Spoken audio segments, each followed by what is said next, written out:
ከተቀበረማ የትኛውን ውፍረት ይኑረው ይበሰብስ። መስቀሉን ግን እንደዚህ ታነደዋል። ይታያል ጫፉ ላይ ከላይ ስዕል ተቀደደ ብሎ እሪ ያዘኝ ያረጎራው ይልላል። ቤቷን ፈልጉ አጣሩ እየተባለ ማለት ነው። ስዕል ሲቀደድ የሚጮህ ትውልድ መስቀል ግን ያቃጥላል። ከመስቀልና ከስዕል ማን ነው የሚበልጠው? ነገሩ ኤርሚያስ እንደዚህ አጠይቅ። ስዕል ነው የሚበልጠው። መስቀል ያነዳል፣ ስዕል ሲቃጠል ይናደዳል። እንዴት አይነት እኮ አዚም እንደተረጨባ አጠይቀኛልኩ። ኤኒዌይ ለእንግዶች ጊዜ ልስጥ፣ ግን ማውራት እፈልጋለሁ። ኤርሚያስ ትንሽ አብዝተኸዋል አንተ ሰውዬ እና ልናስታግስ ይገባል በእውቀት። እኔው አንብቤ ያለውኝ ብሎ የሚል ሰው ካለ ቢቻል ቄሶች፣ ካህናት ቢሆኑ በጣም ደስ ይለኛል፣ ታሪኩን በደንብ የሚያውቁ። ካልሆነም ደግሞ ከምንም ወንድም ሴት ብዬ አልመርጥም፣ ግን ታሪኩን በሚገባ ሸጋ አድርጎ የሚያውቅ ሰው ይምጣና ይሄው የዓለም መድረክ ነው። 5700 ሰው ከኋላ ተደብቆ ይሰማል። አልጋው ላይ ሆኖ ስክሮል ሲያደርግ አይቷል። ያ ጉደኛ ገባ፣ ያ ተናገር እውነቱን የሚባለው ኤርሚያስ አበበ ገባ። ኦኬ ብሎ እዛ ከኋላ ተደብቆ ያል። እዚህ ከገባ ይሄ ሁሉ ሰው መጥቶ ሊያይ ነው እና ከኋላ እንደ ኒቆዲሞስ ተደብቆ ይሰማል። ቲክታክ አዲስ ሲስተም አምጥቷል ብራዘርዬ። ማን እንደምታይ ስምህን ባይነግረንም ግን ቁጥሩን ይነግረኛል እዚህ ጋር እያሳየኝ ማለት ነው። እና ችግር የለም እንኳን አደረሳችሁ እላችኋለሁ። ለምን ስትለኝ ለመስቀል በዓል እልሃለሁ። ለጥቆስ በዓል የጀመረልህ መቼ ነው የተጀመረው? ታሪካዊ አመጣጡ እንዴት ነው? መጽሐፍ ቅዱሳዊነቱ እንዴት ነው ብዬ እጠይቃለሁ። አንተም ትጠይቀኛለህ፣ እኔ የሚመለከተኝ ከሆነ ማለት ነው። ግን ጠይቃለሁ። ባለ ታሪኩ የሆንከው አንተ ነህ። ኦርቶዶክስ መልስ አላት አይደል? እቺ አይነት ፉከራ አለቻችሁ አይደል? ግን ቀርበ መመለስ ነው። ስትጠየቅ መልሱን የሚያውቅ ሰው በቃ ቀርቦ መመለስ ነው። እንደ ኤርሚ እኮ የሚታወቅ እኮ ነው። በጃንሆይ ዘመን እኮ እንዲደረግ ነበር ብለህ ብትለኝ ኧረ እኔ ከሳቸውም አልፎ ይደረግ ነበር። አንተ የዛሬ 40 50 እና 60 ዓመት ላይ አካባቢ አይደለም ይደረግ ነበር። መቼ ነው መደረግ የጀመረው ኢትዮጵያ ውስጥ? ነገርን ከስሩ ውሃን ከጥሩ ይላሉ አይደል አበው?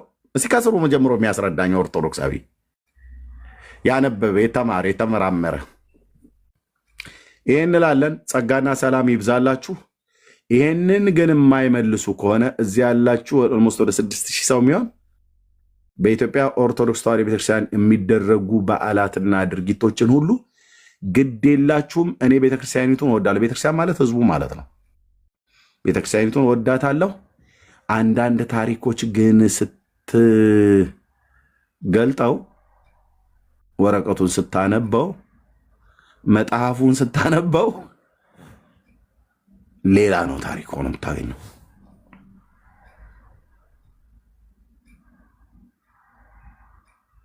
እስላም በአረብኛ ኦርቶዶክስ በግዕዝ ለህዝቡ ወጣ ትልልሃለች። ሼካውና ደረሳው ኡስታዞቹ እንደፈለጋቸው በአረብኛ ቋንቋ ያንበለብሉታል። ያሉት ነገር የቆሬሾች ጎሳዎች የሚናገሩትን ተረት ሁሉ አምጥተው ቢናገሩ አሚን አሚን ነው የሚለው። አሚን አሚን አሚን አሚን በእርሶ መጀን አሚን ነው የሚለው። አንዱ ስላምጡ አሚን አሚን አሚን አሚን ነው የሚለው። የቆሬሾች ተረት ከሳውዲ አረቢያ የመጣ ማለት ነው። በአረብኛ ቋንቋ ስለተባለ ምንም የምታውቀው ነገር የለም። ጆሮአችንን ቢቆርጡን አረብኛ ቋንቋ የተማሩ ትንሽ ቁርአን የሚቀሩ ሰዎች ካልሆኑ በስተቀር ድፍን ኢትዮጵያ ሙስሊም ምን ያውቃል? አረብኛ ቋንቋ ያውቃል? አናውቅም። የሚያውቀው ኦሮምኛ ነው ወይ ትግርኛ ነው ወይ አማርኛ ነው። እንደዚህ ቋንቋውም ማለት ነው። አሚን አሚን አሚን አሚን ይልላል። በግዕዝ ደብቆ ኡስታዙና ሼካው ይቀልድብሃል ማለት ነው። እዚህም ደግሞ በቃ ኦርቶዶክስ አካባቢም ነው ይፍታይ ድግ አንጾ ይቀድስ ጊዜ ነው አምላክ ነው መድኃኒነ ኢየሱስ ክርስቶስ ስራ ኃጢአት ወደ ምሳሴ አበሳ ዘሃቦሙ ስልጣነ ለሐዋርያት ይልላል። አሚን አባቴ ጸሎቶት ታግዘኝ ቡራኬዎት ትድረሰኝ ይልላል። አንተ ሰውዬ አትሰማም ሞይ አትሰማም ሞይ? መቼ ነው ነቃ ብለህ መቼ ነው ነቃ ብለህ በግዕዝና በአረብኛ ውስጥ የተደበቀውን ነገር ፈልፈልህ ልታውቅ የምችለው? እንዱ ቄሱ አይዋሹም ብሎ በሚል ቂላቂልነት በቀይ በጥቁር እስክሪብቶ ውሸት እንደተከሸነች ዶሮ እንደተከሸነች ሽሮ ትክትክ ብላላለች መጣለች። ውሸት ማለት ተጽፋ በቀይ በጥቁር እስክሪብቶ በሚያምር በተደጎሰ መጽሐፍት በሱቲ ተጠቅለላ ጨጓራ መቃን ቀየረ ዱፍተኒ እንዳለ ማለት ነው። ሰውየው ዱለት ተብሎት ዱለት ብለውት ከተማ ሄዶ ዱለት አለ። ገጠር የሚያውቀው ጨጓራ መሆኑ ነው። እና ዱለት ብሎ ሲል ከትፈው ያመጡለት ነገር አንድ ማዕት የበግ ጨጓራ ይበዛበትና መቃን ቀየረ ዱፍተኒ ብሎ አለ። እውነቱን ነው። ስሟን ቀይራ መጣች እንደተባለው ማለት ነው። ህዝቤ አንብብ፣ ተበልተሃል። የለ መጽሐፍ ቅዱስ ካላነበብክ መንፈሳዊ ዓለም ላይ ካልመረመርክ ጥሩ አድርገው አስተኝተውሃል። በከብት መርፌ ተረት ሰጥተው ጭንህ ላይ ጥሩ አድርገው አስተኝተውሃል። አንተ የምትሄደው ወይ እንትና አቶ ከላይ ያረፉ ተብሎ ሲባል ቀብራቸው ላይ አፈር እንደው አፈሩን ገለባ ያድርግሎት ብዬ መገኘት አለብኝ ብለህ ነው የምትሄደው። ከዛ ወይ ታቦት ይወጣል ከተባለ ትሄዳለህ። በቃ ከዛ ውጭ ምን ይፈጠር ምን ይደረግ አንተ ምንም የምታውቀው ነገር የለም። ቄሱ ላለህ ነገር ሁሉ አሜን ትላለህ። ውሸት ይናገሩ፣ እውነት ይናገሩ፣ የተጻፈውን ይናገሩ፣ ከሐዋርያቱ ያምጡ፣ ከሌሎች ሰዎች ይሰብስቡ። ምንም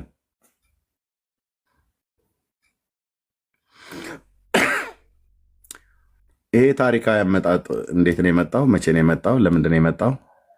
ከማን ነው የመጣው? ይህን ታሪካዊ አመጣጥ የሚያውቅ ሰው ካለ ገብቶ ይንገረን ለማለት ነው። በጣም ብዙ አወራው፣ ግን ግቡና ንገሩን እስቲ እንደው በመድኃኒ ዓለም ክርስቶስ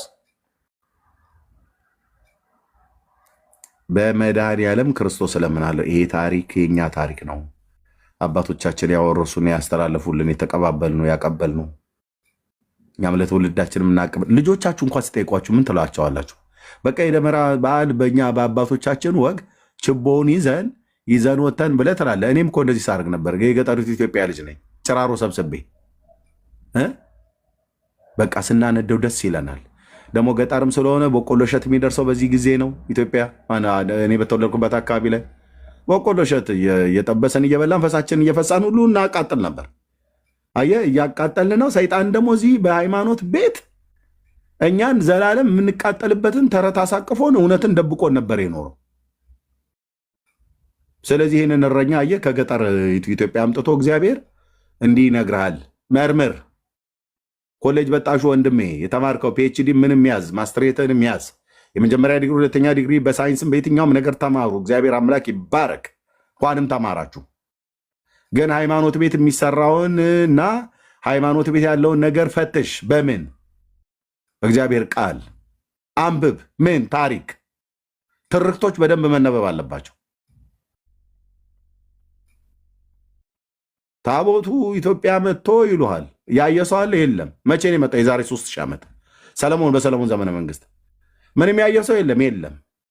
3000 ዓመት ሙሉ ኢትዮጵያ ውስጥ አልታየም። ማንም አላየም። ማንም ጳጳስም አላየም። ቄሶቹስ አላየም። ምዕመኑስ አላየም። አለ። እንዴት አይነት አማርኛ እኮ ነው አንተ! አለ። ድርቅ ውሃ ጠጥታ አይኗ የፈጠጠ እንቁራሪት መስል አይኗን ታፈጣለች እህቷ። አለ። አዎ አለ። የት? አክሱም። አሳዩን። አይ ከሚጠብቀው መነኩሴ በቀር ማንም አያየውም። ለዚህማ ጥሩ እኮ በአማርኛም በኦሮምኛም የተተረተ በጣም ብዙ ተረት አለ። ስልችት እስኪል ድረስ የምነግርህ ማለት ነው። በእንደዚህ አይነት አለ። አክሱም ነው ያለው። አላው አይታይም። ለምን? መነኩሴው ብቻ ነው የሚጠብቀው። መነኩሴ ብቻ ነው የሚያየው። እሺ እኛ ሳኔው ጳጳስ አያዩም እንዴ? ፓትርያርኩ አያዩትም። ለምን? ከሚጠብቀው መነኩሴ ውጭ ማንም አያዩም። መጥቷል ግን? አዎ መጥቷል። ህዳር 21 ያከብራሉ። ህዳር 22 መታችሁ ስላከበራችሁት በዓል እስኪ ትንሽ ሀሳብ ስጡ ተብሎ ሲባል ያው በረከቱ ይደርባችሁና የእመቤታችን በረከቷን ሄደን ከአክሱም ጽዮን ተካፈልን ይሉሃል። ከተካፈልከው መንፈሳዊ በረከትም ትምህርት እስኪስጠን ታሪካዊ አመጣጡ ላይ ንገረን ብለን ስንለው ወሆረት ንግሥት አዜብ ከመጥሪያዩ ጠቢቦ ለሰሎሞን ብለው እንዳሉ አባቶቻችን ብሎ ነገር ይጎትትልሃል ማለት ነው። ትውልዴ እየሞትክ እኮ ነው ብራዘር። በተረት እኮ አፍነው ሊገሉ እኮ ነው ብዬ ምን እንደጭሱ በተረት አፍነው ማለት ነው። ይሄ እውነት ለህዝብ የተገለጠ ቀን እመነኝ፣ ህዝቡ ምን እንደሚመልስልን እግዚአብሔር ደግሞ በስራ ላይ ነው እየገለጠው ነው። ወሆረት ንግሥት አዜብ ከመጥሪያዩ ጠቢቦ ለሰሎሞን ብለው እንዳሉ አባቶቻችን የሳባ ንግሥት ከዚህ ተነስታ ወደ ኢየሩሳሌም ጉዞ ጀመረች ይልልሃል። ከዛ ከንጉሱ ዘንድ ደርሳ በነበረችበት ጊዜ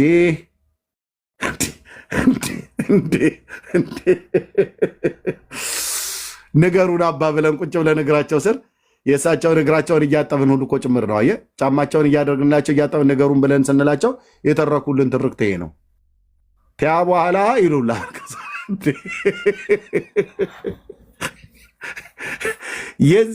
የዚህ አስከትሎቱ ምንድን ነው ማለት ማስደገፊያው ሀሳቡን ለማጠናከር ምንድን ነው ያለው ታሪክ? ያ በኋላማ ከንጉሱ ዘንድ ደርሳ ቆንጅዬ መልከ መልካም ነበረችና ዘንዶ ስታስገድል በኢትዮጵያ በነበረችበት ጊዜ የዘንዶው ደም ተፈናጠቀና እግሯ ጣት ላይ ወደቀ።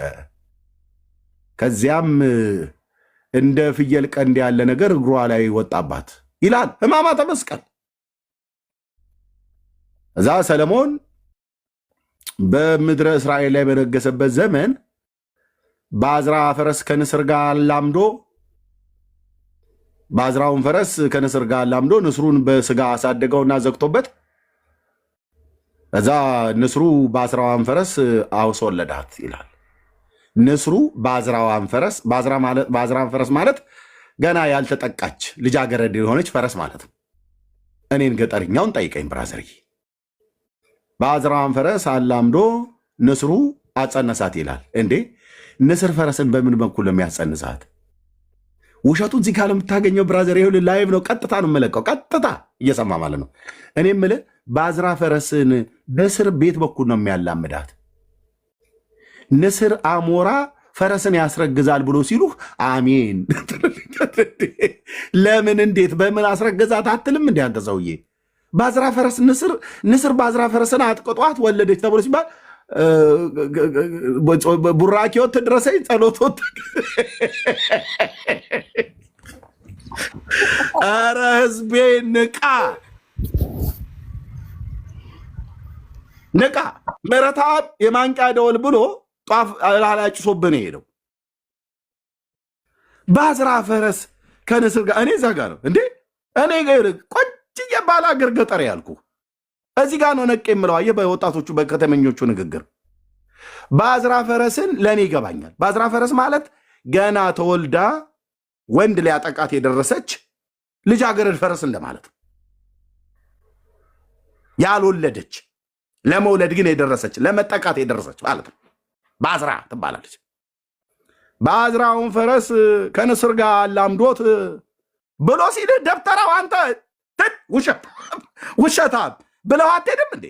ሕማማተ መስቀል ላይ የተጻፈ እኮ ነው ብዬ የምልህ።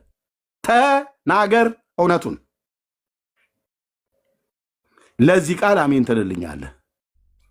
ይህን ተረት አስኮምኩሞ ሲጨርስ አባቴ ጸሎቶት ታግዘኝ፣ ቡራኬዎት ትድረሰኝ፣ ቃልዮት ያሰማልን፣ መንግስተ ሰማያትንም ያዋርስልን ትለዋለህ።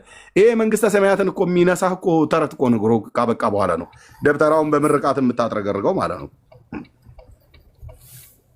እንዴት ነው ወዴት ነው እየሄደ ያለ? ንስር አሞራ ፈረስን ያስረግዛል ተብሎ ሲባል ማልቦ ነገር ዘይሳን ወደ እግዚአብሔር ልት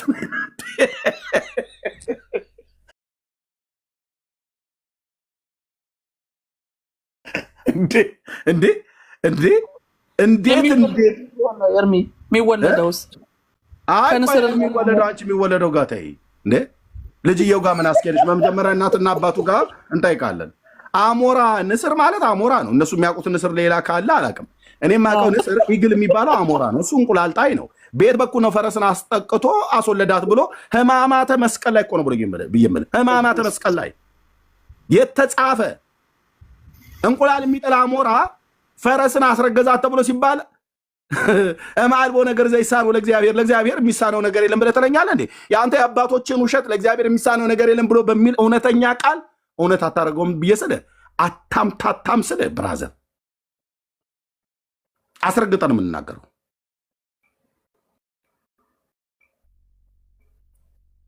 አሜን ይልልሃል። ለዚህ ቃል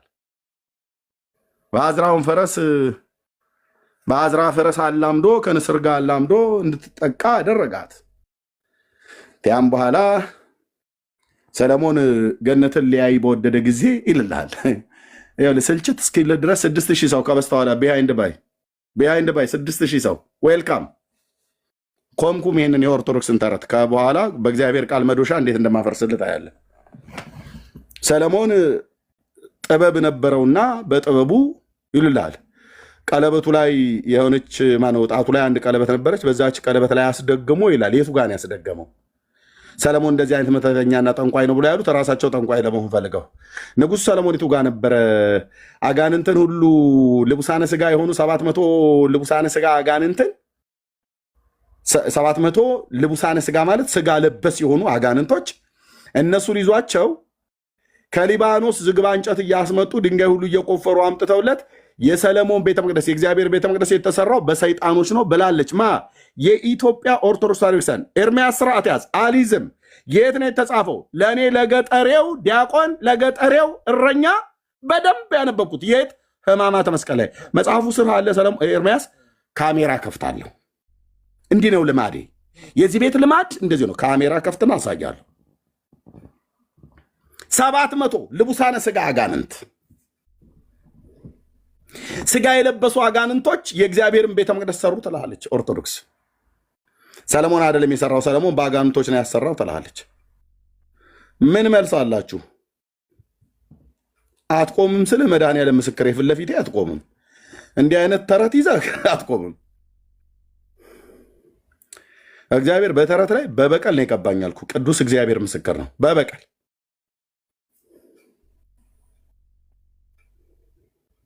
አጋንንትን ይዟቸው ድንጋይ እያስፈለጠ እንጨት እያስቆረጠ ያመጡ ነበረ ብለው ጽፎ ላይ የሰለሞን ቤተ መቅደስ የእግዚአብሔር ቤተ መቅደስ የተሰራው በኢየሩሳሌም የነበረው አጋንንቶች ናቸው የሰሩት። አዎ ማን ነው ባያው? የኢትዮጵያ ኦርቶዶክስ ተዋሕዶ ቤተክርስቲያን። እምን ላይ ሕማማተ መስቀል የሚባል መጽሐፍት ላይ መጽሐፉ እጄ ላይ አለ። አነበው ግቡ እንጂ ኦርቶዶክሳውያን ወገኖቼ ግቡ እስቲ። ይህን ታሪክ ሁሉ እውነት ታደርግልኛለህ? ልክ እንደ መስቀሉ ብዙ ትርክቶች አሉ የተነገሩ።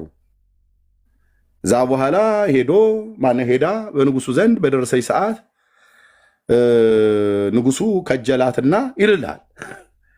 ሰለሞን ያው ሴቶች ይወዳል ተብሎ ስለሚባል መጽሐፍ ቅዱስም እንደዛ ስለሚናገር ሰለሞን በሴቶች ጉዳይ ስስ ነው። ከሊባኖ ከሶሪያ ከግብፅ የመጡ እህቶችን ሁሉ ጭምር ከሱ ዘንድ እንትን ሳይሉ ንጉሱ ሰለሞን በዚህ ጉዳይ ቢዚ ነበር። ይሄ እኮ ብራዘር። እሺ ከዛ ንግስቲቱ ከሰራተኛዋ ጋር ገባች። ጨው የበዛበት የሚፋጅ ነገር እንደዚህ ቃሪያ ነው ሚጥሚጣ ቆጭቆጫ ነገር ይመስል እንዴ! አቤት የሚሄዱበት አካሄድ! ይህን መንፈሳዊ ብለው በስመ አብ ወወልድ ወመንፈስ ቅዱስ አሐዱ አምላክ ብሎ ይጀምርልሃል። ተረት ሊያወራህ ማለት ነው። ቆይ አሁን ወንጌል አለ። አሁን ተረት የሚፈርስበት ነው ብራዘር። አሁን ዝም ብለህ ስማ። ተረት ሲፈርስ ልብ ብለህ ስማ። ወንጌል የት ታውቅና ዳሩ። ወንጌል እንድሰብክማ የተላኩ ሰው ስለሆንኩ ነው። ከዚህ ተረትህ ላይ ገና መድኃኒዓለም እንዲነቅልህና ወደ ወንጌል ላይ እንድትጣበቅ ይሄ ተረት መጀመሪያ መደፋት አለበት። እውነት ነው እውነት አይደለም ብሎ የሚለው መታየት አለበት።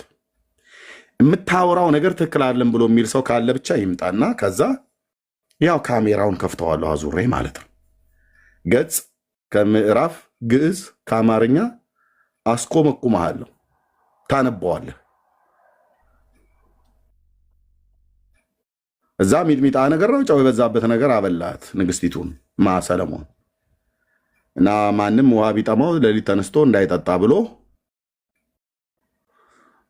በዚህ ቃል ተገባቡና ተኙ። በተኙ ሰዓት ላይ ሰለሞን የውሃውን መንቀል በአጠገቡ አስቀምጦት ነበር። እናም ንግስቲቱ ሌሊቱን ውሃ ጠማት። ከበላችው ጨውና ከበላችሁ የሚፋጅ ነገር የተነሳ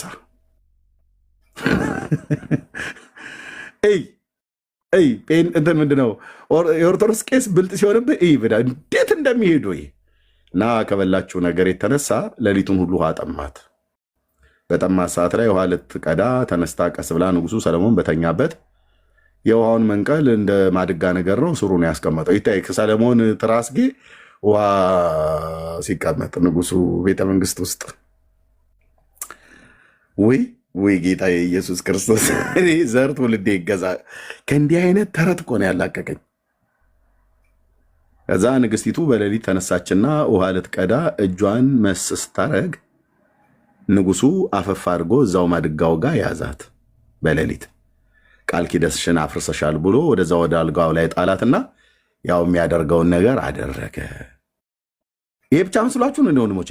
ለጥቆም ሰራተኛይቱ የንግስቲቱ ሰራተኛ እንደዚሁ ውሃ ጥማ አንገበገባትና እሷም ተነስታ በሌሊት እጇን ወደዛው ወደ ማድጋው ስትዘረጋ እሷም እንደዚሁ በልታ ነበረና እሷንም ይዞት ከንግስቲቱም ከሰራተኛይቱም ሁለቱንም ሰለሞን ድው አረጋቸው። ድው አረጋቸው ማለት ሄደ ባለቃ ኪናሎ ልክፍሌ መዝገበ ቃላት ላይ ፈትሸው በቃ ድው አረጋቸው።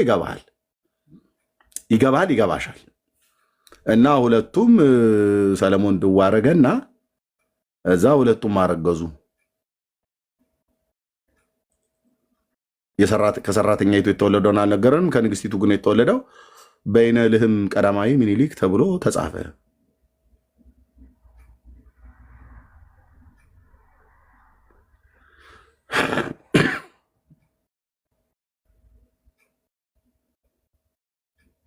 አቤት አቤት አቤት አቤት!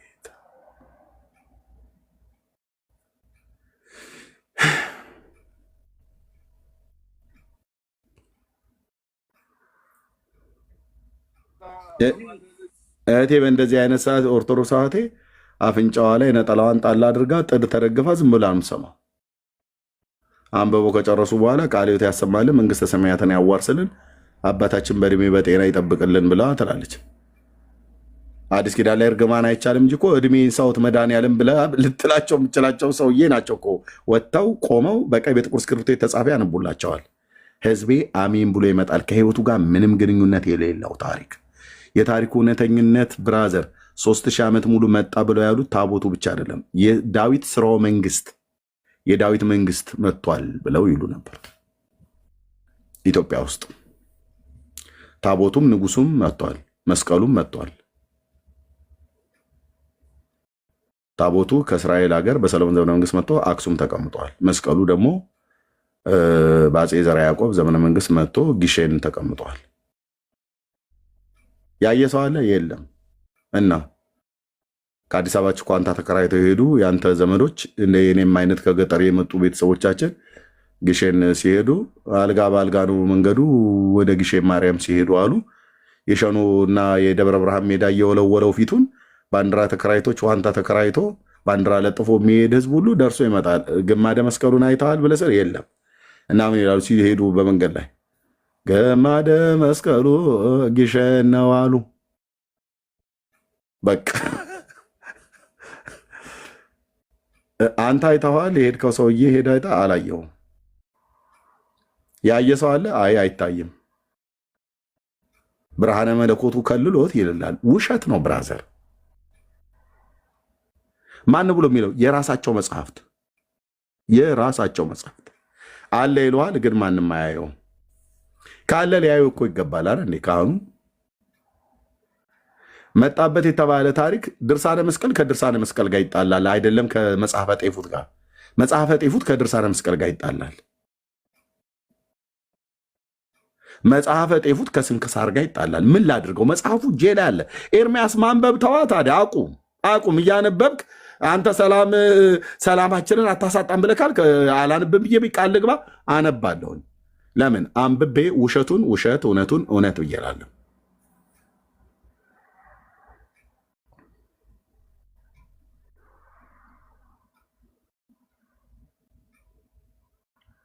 ሲነገር ቢውል በአህያ የሚጫን መጽሐፍት በብራና የተጻፈ ትልቅ መጽሐፍት ከኔ እናንተ ከህይወት ጋር ምንም አይገናኝም። ምንም ከዕለታት በአንድ ቀን በአንድ ሀገር አንድ አባት ይኖሩ ነበር።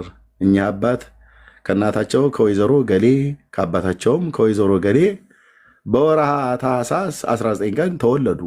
በተወለዱ ቀን ሰማያት ላይ ከዋክብት ሲደንሱ ነበር። ምን ያገናኘዋል ከኔ ታሪክ ጋር?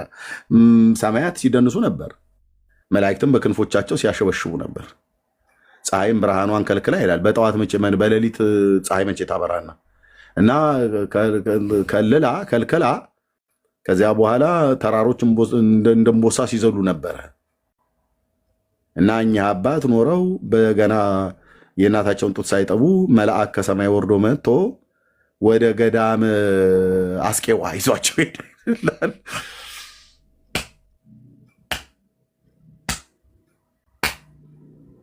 እኔ ቆይ ስለ ኤርሚያስ ስለ ዘላለም ሕይወቴ የሆነ ነገር ይነግረኛል ብዬ ስል ከዛ ገዳሙ ከደረሰና መልአኩ ለገዳሙ አበምኔት ለአባ እስክንድሮስ ነገራቸው፣ ሰጣቸው። እናም ያ ሕፃን በገዳም አባቶች ዘንድ በብሕትውና አደገ። ካደገ በኋላ እንዲሁ ለጌታ ለእግዚአብሔር መንግሥት እየተጋደለ እየዞረ በገጠር በከተማው ሕዝቡን ሁሉ ያነቃቃ ነበር። በምንም አልተጻፈም። ከዛ በኋላ እንግዲህ የሰው ሕይወት መከራ ነውና በምድር መከራን ተቀብለው ከጉማሬና ከዝንጀሮ ጋር በጫካ ውስጥ ኖሩ። ዘንዶች እየመጡ ያጫውቷቸው ነበር። አንበሶችና ነብሮችም የእግራቸውን ትቢያ ይልሱ ነበር። ይልላል። አረ ኤርሚያስ እስኪፈልግ የሆነ ነገር ስለ እግዚአብሔር አይ አንበሶቹና ነብሮቹ ይልሱ ነበር፣ እግራቸውን ትቢያቸውን ይልሱ ነበር። እና እሳቸው በሞቱበት ቀን ደግሞ ሰው ሆኖ ከመከራ የሚቀር የለምና በለው ይሉላል።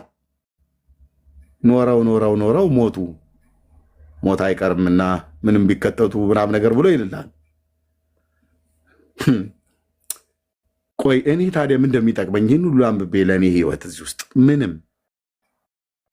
እና አንደኛ አባት በሞቱ ጊዜ አንበሶቹና ነብሮቹ ተሰብስበው ለቅሶ መጡ። ሥላሴም ወደ ምድረ ከብድ ከሰማያት መጡ። አብ ወልድ መንፈስ ቅዱስ ወደ ምድረ ከብድ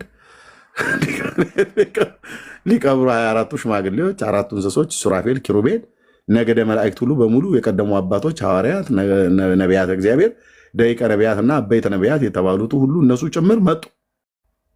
ሄሮድስ ያስገደላቸው ሕፃናት ሁሉ ጭምር ሳይቀር መጡ። ወዴት? ወደ ጉራጌ ሀገር ወይ ደግሞ ወደ ተቀበሩበት።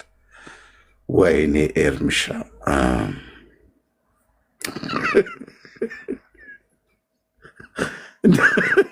ለቀስተኛ ቆጣሪ አድርገው ቁጭ ብዬ ቆመኩምላለሁ አልኩ። ለቀስተኛ ሥላሴ መጡ ሲል ማለት ነው። የት? ግብፅ ማነው?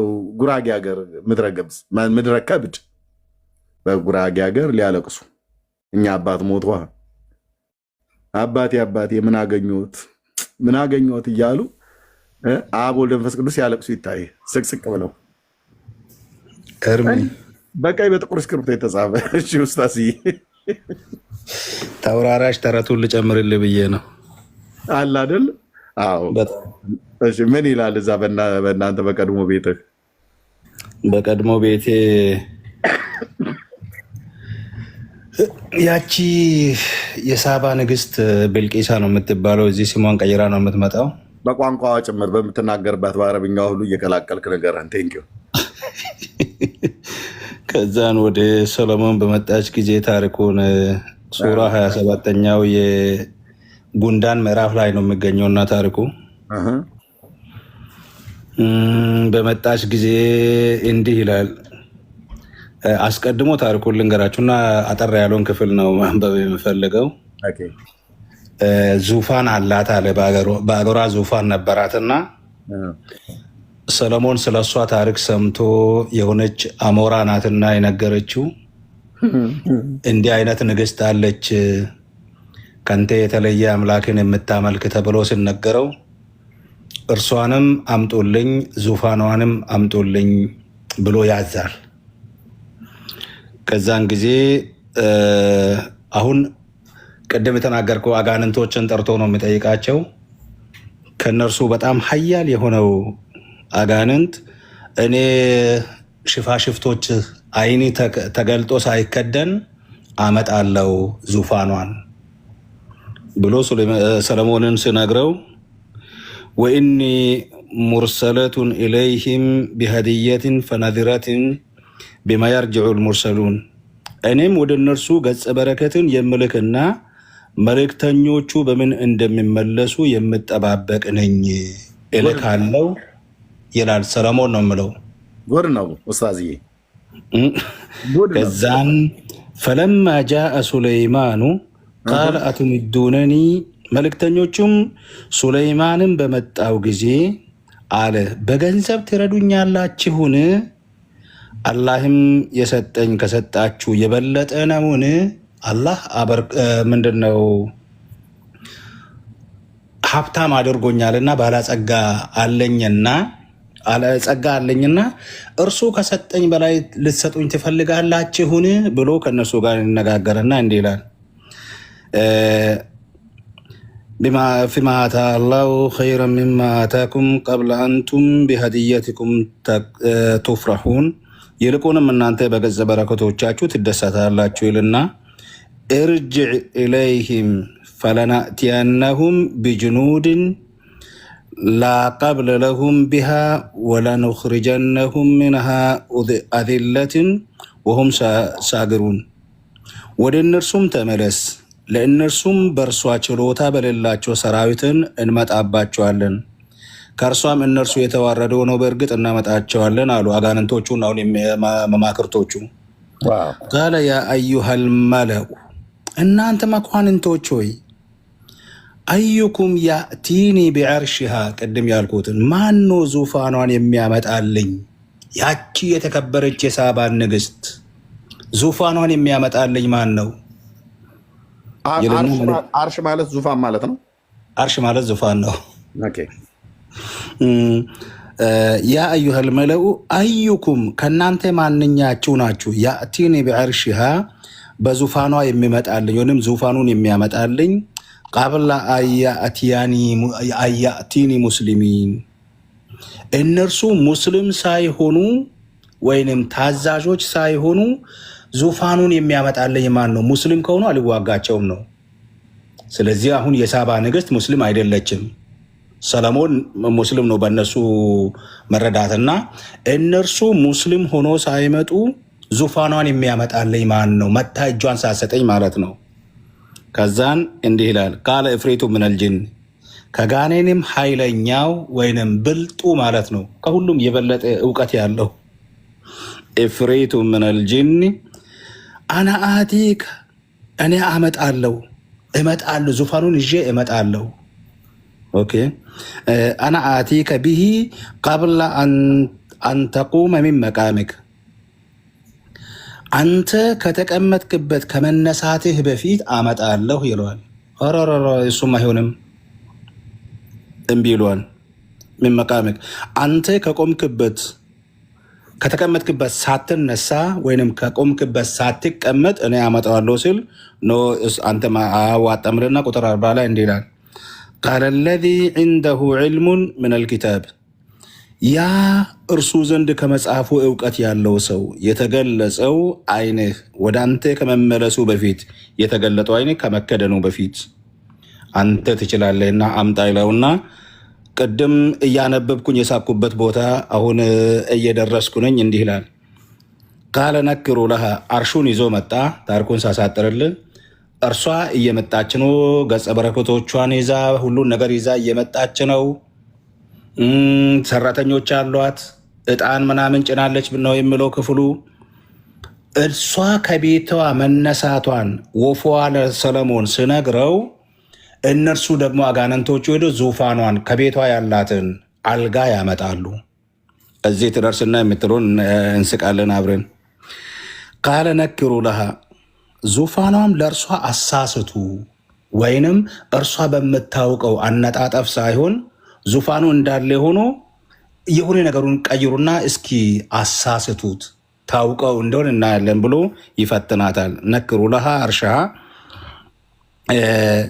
ነንዙር አታህተዲ አም ተኩነ ምን አለዚነ ላ ያህተዱን ታውቀው እንደሆነ ወይንም ከነዛ ከማያውቁትም ትሆነ እንደሆነ እናያለን አላቸው። ፈለማ ጃአት ቀብለ አን ቀብለ አሃከዛ አርሹክ ቂል አሃከዛ አርሹክ በመጣችም ጊዜ ዙፋንሽ ይህ ነውን?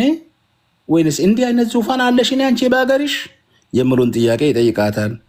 እርሷም አሁን የኔ ነው እንዳትል የቤት ጥላ ነው የመጣችው፣ አይደለም እንዳትል ሁሉ ነገሩ እሱን ይመስላል። እንዲህ ትላለች፣ ከእነውሁ የኔም ይህንን ይመስላል፣ የኔም አልጋ ወይንም የኔም ዙፋን ይህንን ይመስላል ብላ የራሷን አልጋ ተጠራጠረች። ከዛን ወሰደሃ ማ ካነት ተዕቡዱ ሚን ዱንላህ ከአላህ ሌላ ትገዛ የነበረችውንም ከለከላት። እርሷም ከከሃዲዎቹ ህዝቦች ነበረችና ይልና ቂለ ለሃ ድኹሊ ሰርሐ። እዚህ ጋር ነው አሁን ሳቋችሁን ካልቻላችሁ ትስቃላችሁ፣ ወይንም ከዛ ከሳታት ምናምን ካልኮ ታመጣልኛለህ ይህንን የሚመስለውን። ህንፃውንም ግቢ ተባለች። ባየችውም ጊዜ ባህር ነው ብላ ጠረጠረችና ከባቶቿም ገለጠች። በመስታወት የተሰራ ነው ቤቱ። አንጸባረቀባትና ወይ ባህር ውስጥ ገባሁ እንደ ብላ ከባቶቿም ገለጠች። ከዛም በኋላ ሰለሞንም ባቶቿን አይተው በቃ ልቡ ተረበሸና አብሯት ተኛ።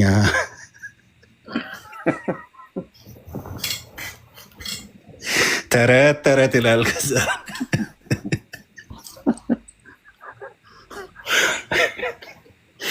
አሜን ብለን ስንሰግድ በዚህ ህዝቡ እንደ ኦርቶዶክሱ አሜን ብሎ ሲወጣ አስበው ከባቶቿም ገለጠች። ከዛን እንዲህ ይላል፣ ህንፃውንም ግብ የተባለች ባየችውም ጊዜ ባህር ነው ብላ ጠረጠረች፣ ከባቶቿም ገለጠች። እርሱ ከመስታወት የተለሰለሰ ህንፃ ነውና ጌታዬ ሆይ እኔ ነፍሴን በደልኩ፣ ከሰለሞንም ጋር ሆኜ ለዓለማት ጌታ ለአላህ ታዘዝኩኝ አለች። ከዛም በኋላ ነው ሻሃዳን የያዘችው። ሰሎሞን ነው ሻሃዳን ያስያዛት ብሎ እዚህ ጋር ይዋሻሉ። የዳዊት ልጅ ሰለሞን። ቀጥል አንተ። የዳዊት ልጅ ሰለሞን ሻሃዳ ሲያዛት ብሎ የሚል ማለት እስልምና እኮ የለም ኡስታዝዬ፣ እንደምታውቀው ማለት ነው። እስልምና በሰለሞን ዘመን የት አለ? እነሱ አዳም ራሱ ሙስሊም ነው ይሉ የለ መረጃ አምጡ ተብሎ ሲባል የለም። መረጃ አይጠየቅም። አላህ በተናገረው ማመን። ስለዚህ ከዛ ቦታ መጣ ያን ያህል አገር አቋርጣ የመጣችው የሰለሞንን ዝና ሰምታ ነው የመጣችው። እዛ በደረሰች ጊዜ ግን ቤቱን አይታ ባህር መስሏት ባቶቿን ስትገልጥ ነው ሰለሞንን ያሳሳተችው። እዚህ ደግሞ የሚፋጅ ነገር ጨው የበዛበት ነገር አብዝቶባት እሱም በላች። ለሊት ተነስታ ውሃ ሲጠማት ውሃ ልትቀዳ ስትል እጇን ይዟት። መርጌታ መናገር ትችላለህ? አቤት። ምን ነበር የሚለው የሳባ ንግስት? እንግዲህ እኔ ያበላቸው በእውቀት ከኔ የበለጠ የተባለ ስላለ እንዳልከው ነው። በሀገራችን ምንድን ነው ምናልባት እንትን የሀገራችሁ ባህል እንዴት ነው ምናምን ነገር ብላ ጠየቀችው። በሀገራችን መስረቅ፣ የራስ ያልሆነውን ነገር መውሰድ ምናምን ነገር ይህ ሁሉ ኃጢአት ነው ብሎ ነግሯት ነበረ። እንዴ የእኛም እኮ እንዲህ ነው ብላ ነገረችው። በኋላ ላይ አሁን እንዳልከው ጨው የበዛበት ምግብ እንዲሰጧት አዘዘ። ምክንያቱ ፈልጓታል እና ዝሙትም ኃጢአት ነው፣ በእኛ አገር ዝሙትም ኃጢአት ነው ብላ ነግራው ነበረ። እሱም እንደዛ ነግሯታል። በኋላ ምን አደረገ? ያንን ጨው የበዛበት ምግብ ከሰጣት እንዲሰጧት አደረገና ሰሎሞን ሲተኛ አይኑን አፍጥጦ ነው። እንቅልፉ ከወሰደው አይኑን ፍጥጥ እንዳደረገ ነው። እንቅልፍ ካልወሰደው ግን አይኑን ይጨፍናል። ባህሪው እንደሱ ነበረ። በኋላ ቀና እያለች ጠምቷታል። ሁለቱ ብቻ ናቸው ያሉ። እንደዚህ ልክ እንደዚህ አንዳንድ መኝታ ቤት አለ አይደለ? ባለ ሁለት አልጋ የሚባል ልክ እንደዛው ነው። ፊት ለፊት የእሱ አለ አንድ ላይ እንደዚህ። ከዛ መሀላቸው ክፍት ነው አልጋው መሀሉ ክፍት ሆኖ እንደ ኮመዲኖ እንደሚቀመጥበት ደግሞ እዛ ደግሞ ውሃ አለ። በመንቅል ውሃ አለ እና ምን ታድርግ?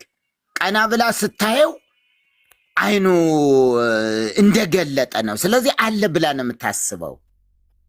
ሰሎሞን ግን ሲተኛ አይኑን ገልጦ ነው የሚተኛው። እንቅልፍ አለበት። በዚህ መስቀል ነው ብለው ይተርካሉ ማለት ነው። ተረቱ እንደውም ምንድነው እዛ ክፍል ላይ ያቺ ከፈረሱ ነቅሎ ከገነት ያመጣው ዛፍ አምጥቶ ሰለሞን ሊቶስጥራ የሚባል የእንጨት ሀገር ነበር ይላል። ሕማማተ መስቀል ላይ ማለት ነው። ሊቶስጥራ የሚባል የእንጨት ሀገር ነበር እና በዛ በእንጨት ሀገር ወስዶ በዮርዳኖስ ሲያስተክለው ከዛ ቆርጣችሁ አምጡ ብሎ እንጨት ቆራጮችን ሲልካቸው በመጀመሪያ ሰይጣኖችን መሰለኝ ሰለሞን ሰይጣኖቹን ሲልካቸው ፈጀቻቸው፣ እንደ እሳት አቃጠለቻቸው። ያቺ ከገነት መጣች የተባለችው ዛፍ ማለት ነው። ያው 700 ልቡሳነ ስጋ ለበስ የነበሩ አጋንንቶችን አይደል ቤተ መቅደሱን ያሰራበት ታውቀዋለህ አይደል መሪ? ይህን ታሪክ አዎ ሕማማተ መስቀል ላይ እኮ በስርዓት እኮ የተጻፈው በትክክል። አዎ ማሳቀል ላይም የጻፍኩት ይመስለኛል። ማሳቀል ላይ አውጥተዋል። አዎ የላሊበላም ልቡሳነ ስጋ አጋንንት እንደሰሩት በጣም ታዋቂ የሚባሉ አባት ከጻፉት የአደባባይ ምስጢር በሚለው መጽሐፋቸው ላይ አውጥተውታል። በጣም ታዋቂ አባት ናቸው። አባ ገብረ ማርያም፣ አባ ወልደ ስላሴ ጥበቡ የሚባሉ እሱንም ሁሉ አድርጌ አውጥቸዋለሁ። ልክ ነህ። ሕማማተ መስቀል ላይ የሰለሞን ቤተ መቅደስ እንግዲህ በአጋንንት 700 የሚሆኑ አጋንንቶች ናቸው ሰሩት ብሎ የሚሉት ትክክል። በበሉ እዚህ ያላችሁ ከ7000 ነው ከ8000 ሰው በላይ ቢሃይንድ ባይ የምትሰሙ ከ6000 ሰው በላይ ያላችሁ ይሄ እኔም ሆንኩ መርጌታ የምነግራችሁ የተጻፈውን ነው። ኡስታዝም በእስልምና ሃይማኖት ውስጥ እውቅ የነበረ መምህር ነው። ዛሬ በጌታ የሆነ ወንድማችን ነው። የተጻፈውን ነው። በእስልምና ታሪክም ላይ የተጻፈውን ነው ያነበበው። አይ ቲንክ ከቁርአን ወይ ከሐዲሳት ነው ያነበበው። አይ ቲንክ የጉንዳኗ ምዕራፍ ከቁርአን ነው ያነበበው፣ ሐዲሳት አይደለም። ከቁርአን ላይ ነው ያነበበው። የጉንዳኗ ምዕራፍ እንግዲህ ቁርአን ላይ ነው። ምንድን ነው ግን የሚሰራላቸው ኤርምዬ? ምን አውቃለሁ። ትውልድ እንደዚህ አድርገው እኮ ነው የገደሉት። የሚገርም ነገር ነው። አሁን ይሄንን ለአንድ እስላም ቢነገር ምንድን ነው የሚጠቅመው? ኡስታዝ ምንድን ነው ብለህ ምንድን ነው የሚጠቅመው? አሁን ምንድን ነው የጠቀመህ አንተ? ከዘላለም ሕይወት አኳያ የአንድ የእስልምና መስጊድ ኢማም ነበርክ፣ ታዋቂ መምህር ነህ። ምን ጠቀመ ኡስታዝዬ? እንደው በነበርክበት ሃይማኖት ውስጥ ይህን ታሪክ የምታውቀው ስለሆነ ተባረኩልኝ። ይህንን ታሪክ በምናገሩበት ጊዜ አንደኛ እስልምናን ቀደምት ሃይማኖት ለማድረግ በህዝቡ ዘንድ ተቀባይነትን ለማግኘት እውነታውን ሳይሆን በተረት ተረት ህዝቡን ሸብቦ ይዞ እድሜያቸውን ለማቆየት ነው። ከቁርአኑ አንድ ነገር ልጨምርና ሀዲስ ላይ ነቢዩ የተናገሩት ነገር አንድ ቀን ሰላት እየሰገዱ እያለ ሰይጣን መጥቶ ሰላታቸውን ሊያበላሽባቸው ሊያቋርጣቸው ስል ጣልቃ ገብተው አላህ ፈቅዶላቸው ይከላከሉታል። አስረው በነጋታው ለሰሃቦቻቸውንም ለተከታዮቻቸው ለማሳየት ይፈልጋሉ። ሰይጣኑ እዛን የሶሎሞን ጸሎት ትዝ ይላቸዋል። እንዲህ ብሎ የጸለየው ማለት ነው። በቁርአኑ ላይ ጽፎታልና እንዲህ አለ፣ ቃለ ረቢ ግፍር ሊ ወሀብ ሊ ሙልከን ላ የንበጊ ሊአሐድን ሚን ባዕዲ፣ ጌታዬ ሆይ ምህረትን አድርግልኝ ይላል ሶሎሞን። ምህረትን አድርግልኝ ከኔ በኋላ ለአንድም የማይገባውን ንግስና ስጠኝ ብሎ ይጸልያል። አንደኛ ነገሥት ምዕራፍ 3 ላይ እኔ ከብዛቱ ልቆጠር የማይችለውን ህዝብ በአባቴ ዙፋን ላይ ስታስቀምጠኝ ይህንን ህዝብ ማስወጣትና ማስገባት አልችልምና ጥበብን ስጠኝ ነው ያለው። እዚህ ጋር ግን የጻፉት ምንድን ነው? ታሪኩን ገልብጠው ከእኔ በኋላ ለአንድም የማይገባውን ንግስና ስጠኝ አንግሰኝ ብሎ ነው የጸለየው። አንተም ለጋሱ አንተ ብቻ ነህና ብለው ሲጠራው ፈሰከርና ለሁ ሪሐ ተጅሪ ቢአምሪሂ፣ ነፋስንም በትእዛዙ ወደፈለገበት ስፍራ ልዝብ ሆና የምትፈስ ስትሆን ገራንለት። ነፋሳትን ማዘዝ ይችላል ሰለሞን። አጋንንቶችን ጠርቶ መላክ ይችላል ሰለሞን።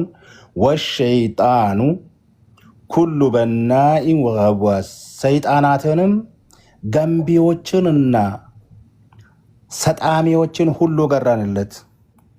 ምን ማለት ነው? ገንቢዎችን ማለት ቤት የሚሰሩ ማለት ነው። ቤት ገንቢዎች ቅድም ቤተ መቅደሱን ሰሩት ብለህ ያልከውን እዚህ ጋርም ተጽፏል ለማለት ፈልጌ ነው። ይኸው ስሙ ወገኖች፣ ሰይጣናትንም ገንቢዎችንና ሰጣሚዎችን ሰጥመው ከባህር ጥልቀት ውስጥ የከበሩ ድንጋዮችን የሚያመጡት ሰጣሚዎችንም አገራንለት። ነፋሳትን ማዘዝ ይችላል። ሰይጣናትን ማዘዝ ይችላል። ጉንዳኖችን ማናገር ይችላል። አራዊቶችን በሙሉ እንስሳቶችንም አእዋፋትንም ማናገር ይችላል። ስለዚህ ይህንን ጥበብ ለእኔ እንጂ ለሌላ ለማንም እንዳሰጥ ብሎ ስለጸለየ እንጂ ሰይጣኑን ይዤ አስሬው ነገ ላሳያችሁ ይችል ነበር ብሎ ነቢዩ ደግሞ ሌላውን ተረት ጨምሩበት። እግዚኦ ወንድማማቾች ናቸው ልበል ወይስ ቅድም ግማደ መስቀሉ ከመካ ንጉሥ ነው የመጣው ስትል ታሪኩንም እነሱ ከነሱ ቀስሞ ነው ያመጡቱ? በእውነት የመዲናው ሹም ከመካ መዲና ሹም ከሆነው ጋፊሄር ከሚባል ሰው ነው የታቦተ ሚካኤልን፣ ታቦተ ማርያምን፣ መስቀሉን፣ እንደዚሁም ሰፍነጉን፣ የሸዋ አክሊሉን፣ ጌታ የታሰረበትን ገመድ ሁሉ ጭምር እነዚህን ሁሉ ጭምር ያመጡት ብላ መጽሐፈ ጤፉት በኢትዮጵያ ኦርቶዶክስ ተዋሕዶ ቤተክርስቲያን ደብር ግሼን ደብረ ከርቤ የገዳሙ አስተዳደር አባ ቆሞስ ናቸው። አባ ወንድፍራ የሚባሉ የአህጉረ ስብከቱ ሊቀ ጳጳስ ብፁዕ አቡነ አትናቴዎስ የቅዱስ ሲኖዶስ አባል ፈቅደው በአኮቴት ማተሚያ ቤት የታተመ መጽሐፍ ማለት ነው። ተናገሩ እውነቱን መጽሐፉ ማለት ነው። ይሄ ነው ጋፊሄር ይባላል። የማርያምና የሚካኤልን ታቦት ከእስላም ላይ ነው የተቀበሉት። መስቀሉን ከእስላም ላይ የተቀበሉት። ተቀባዩ አፄ ዘርዓ ያዕቆብ ነው። አፄ ዘርዓ ያዕቆብ መቼ ነው የነገሰው? በ1426 ኢትዮጵያ ውስጥ የነገሰ ንጉስ ነው። ስለዚህ ይሄ መስቀሉ የሚባለው ነገር መቼ ነው የጀመረው ብለን ስንል ዘርዓ ያዕቆብ ጋር እንሄዳለን ማለት ነው። ሰሜን ሸዋ ደብረ ብርሃን ላይ ቤተ መንግስታቸው አለ። እኔ የደብረ ብርሃን ስላሴ በቆሎ ትምህርት ቤት በነበርኩበት ሰዓት ላይ እዛ አይቻለሁኝ። የከተማይቱ ስም አስቀድሞ ደብረ ኢባ ነበር አይደል የሚባለው? ነው የሚባለው መርጌታ የደብረ ብርሃን ትክክል ነህ። ደብረ ኢባ ትባል ነበረ። እዛ ቤተ መንግስታቸው አለ የአፄ ዘርዓ ያዕቆብ ማለት ነው። በኢትዮጵያ ውስጥ የሚታወቁ ናቸው። እንደውም ፈላስፋው ንጉስ ተብለው የሚባሉ ናቸው። ለብዙ መጽሐፍቶች መጽሐፍ ምክንያት በኢትዮጵያ ኦርቶዶክስ ተዋሕዶ ክርስቲያን ውስጥ እኚህ ንጉስ እጃቸው አለበት። እንደውም እንደነ መርጌታ አይነት አባቶች በእድሜም በእውቀትም የሚበልጡን እኚህን አባት ሲጠሯቸው፣ ንጉሱን ሲጠሯቸው ዳግማዊ ኢዮርብዓም ብለው ነው የሚጠሩት። ኢዮርብዓም የሚባለው የናባጥ ልጅ ኢዮርብዓም መጽሐፍ ቅዱስን የምታነቡ የምታስታውሱት በ10 ነገድ ላይ እግዚአብሔር ሲሾመው ሰሜኑን እስራኤል 10 ነገድ እግዚአብሔር ሰጠው። መንግስትን ከሰለሞን ቀድጄ 10 ነገድ ለአንተ ሰጣለሁ ብሎ ባለበት ለናባጥ ልጅ ለኢዮርብዓም በነቢዩ በአኪያ በኩል ነው የትንቢት የመጣለት እና እግዚአብሔር ሰጠው መንግስትን። ግን እስራኤል ወደ ኢየሩሳሌም ሄዶ በዓመት 3 ጊዜ እንዲሰግዱ በሰራዊት ጌታ በእግዚአብሔር ቤተ መቅደስ ውስጥ እንዲገኙ እግዚአብሔር ያዘዘውን ትእዛዝ ገለበጠው። ይርቅባችኋል፣ ወደ ጁዲያ ሄዳችሁ ወደዛ ወደ ይሁዳ ሄዳችሁ ከላይ ከዛ ከአርሞኒየም ተራራ ከሊባኖስና ከሶሪያ ድንበር አሁን እየተጣሉበት ያለ ጎላን ሀይት የተባለው እስራኤል ያዘችው ከዛ ጭምር ምን አለፋችሁ ከዚህ ከገሊላ ሁሉ ተነስተ ከነገደ ዛብሎን ከዳን ከንፍታሌም ተነስተ ወደዛ ታች ይሁዳ መሄድ የለባችሁ እና እኔ እዚሁ ምድር ላይ 2 ጥጆችን አቆምላችኋለሁ፣ የወርቅ ጥጆች ቆንጅዬ የሚያማምሩ እምቦሶችን አቆምላችኋለሁ ብሎ ጠፈጠፈ። ከካህኑ ከአሮን ያልተማረ መረን ለቀቅ የሆነ ሰውዬ እግዚአብሔር አምኖ ህዝብ ቢሰጠው ወርቅ አስጠፍጥፎ አንዱን በዳን አንዱን በቤተል 2 የወርቅ ጥጆችን አቆመ። ኢዮርብዓም ይባላል የናባጥ ልጅ ኢዮርብዓም። እግዚአብሔር ስለተቆጣው ዘሩን በጥፋት መጥረጊያ የጠረገው የሰሜኑ እስራኤል ክፉ ንጉስ ነው። ክፉ ነገስታት በዚህ ሰውና በአካብ ይመሰላሉ። ደግ ነገስታት ደግሞ በዳዊት በአባቱ በዳዊት መንገድ ሄደ ብለው ይላሉ። እንዲህ አይነት ነገር ይናገራል ብሉይ ኪዳን ማለት ነው። ይሄ ሰውዬ በዳንና በቤተል 2 የወርቅ ጥጆችን አቆመ። ስለዚህ እስራኤል ለእነሱ እንዲሰግድ አደረገ። አፄ ዘርዓ ያዕቆብ የሚባለውም ንጉስ እንዲሁ ነው ያደረገው። ኢትዮጵያ ውስጥ መጥቶ ነስግድ ለማርያም ወለመስቀሉ ያሉ ያኔ ነው አይደል መርጌታ? ትክክል አዎ ትክክል። ለማርያም በዚህ አጋጣሚ ይሄ የኢዮርብዓምን ብዙ ሰዎች ታሪካዊ ዳራውን ይስታሉ። ኢዮርብዓም እንደምታውቀው ሮብዓም የሰሎሞን ልጅ ነው። ኢዮርብዓም ደግሞ ይኸው ሰው ነው። እንግዲህ በሰሎሞን አገዛዝ በጣም ኢዮርብዓም አባቱ ናባጥ ይባላል። ከነገደ ኤፍራይም ነው ነገር። ትክክል። እንግዲህ እነዚህ ኢዮርብዓም በስደት ላይ የቆዩ ናቸው። የሰሎሞን አገዛዝ አንገሽግሿቸው ተሰደዋል። የሰሎሞን ቀንበር ከብዶባቸው ልክ ሰሎሞን ሞተ ሲባል ግን መጥተው የተሰበሰቡና እዛ ታሪኩም እንደሚያስረዳን ማለት ነው። ምን ለማለት ነው የፈለጉ? ኢዮርብዓም አገዛዙ እንዴት ነው የምታደርግልን? የሰሎሞን ሮብዓም አገዛዝህ እንዴት ነው የምታደርግልን ሲሉት እንዲህና እንዲያ ብሏቸው ነበረ። እንዲያውም የአባቴ ወገብ ከትንሽቱ ጣቴ ትበልጣለች ነው እንደዚህ። ትንሿ ጣቴ ከአባቴ ወገብ ተወፍራለች። ትክክል። ስለዚህ አባቴ ቀንበር አክብዶባችሁ ነበረ። እንዲህ እያለ ተቃራኒ የሆነ ነገር የወጣቶችን የተቀበለበትን ምክንያት ያ የወጣቶቹ ልናገር የፈለኩት ምንድን ነው? የሽማግሌዎች ምክር በጣም ቆንጆ ነበረ። ሰውኛ ሲታይ እንደኛ ስንመለከተው ትክክለኛ ፍትህ ያለበት ምክር የሽማግሌዎች ነበረ። እሱ ግን የማን ምክር መረጠ? የወጣቶቹን ምክር መረጠና በወጣቶቹ ምክር መንገድ ሄደ። ለምን? የእግዚአብሔር ዓላማ እሱ ስለነበረ። የእግዚአብሔር አጀንዳ መንግስቱን መክፈል ስለሆነ፣ ስለዚህ መንግስቱ እንዲከፈል ደግሞ የማንን ምክር መቀበል አለበት? የወጣቶቹን። የሽማግሌዎቹ ምክር ቢቀበል ላይሰነጠቅ ነው።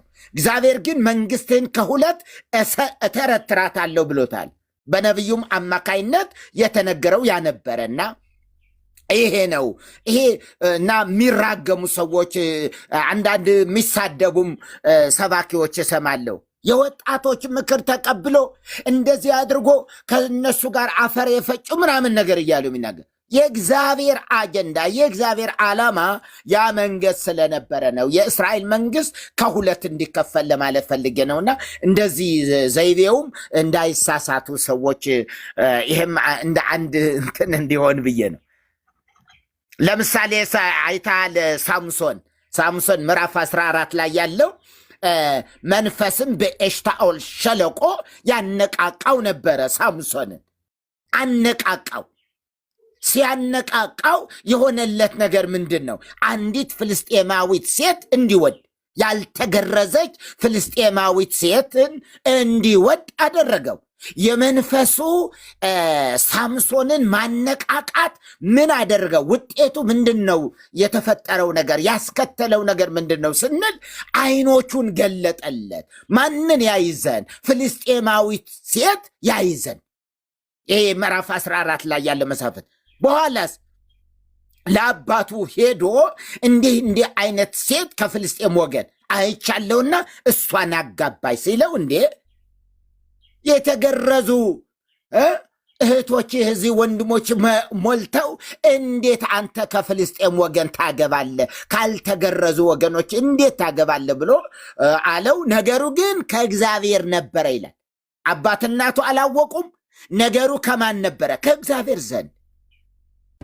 ስለዚህ ሳምሶንም ከዛ ሰምቶ ወደ የእናትና የአባቱን ምክር አልሰማ ብሎ በሶሬቅ ሸለቆ ውስጥ ወደምትኖር ደሊላ ወደ ተባለች ሴት ሄደ። ትክክል። በሸለቆ ውስጥ ነበር ትኖር የነበረው። የሶሬቅ ሸለቆ ይባላል ያ ሸለቆ።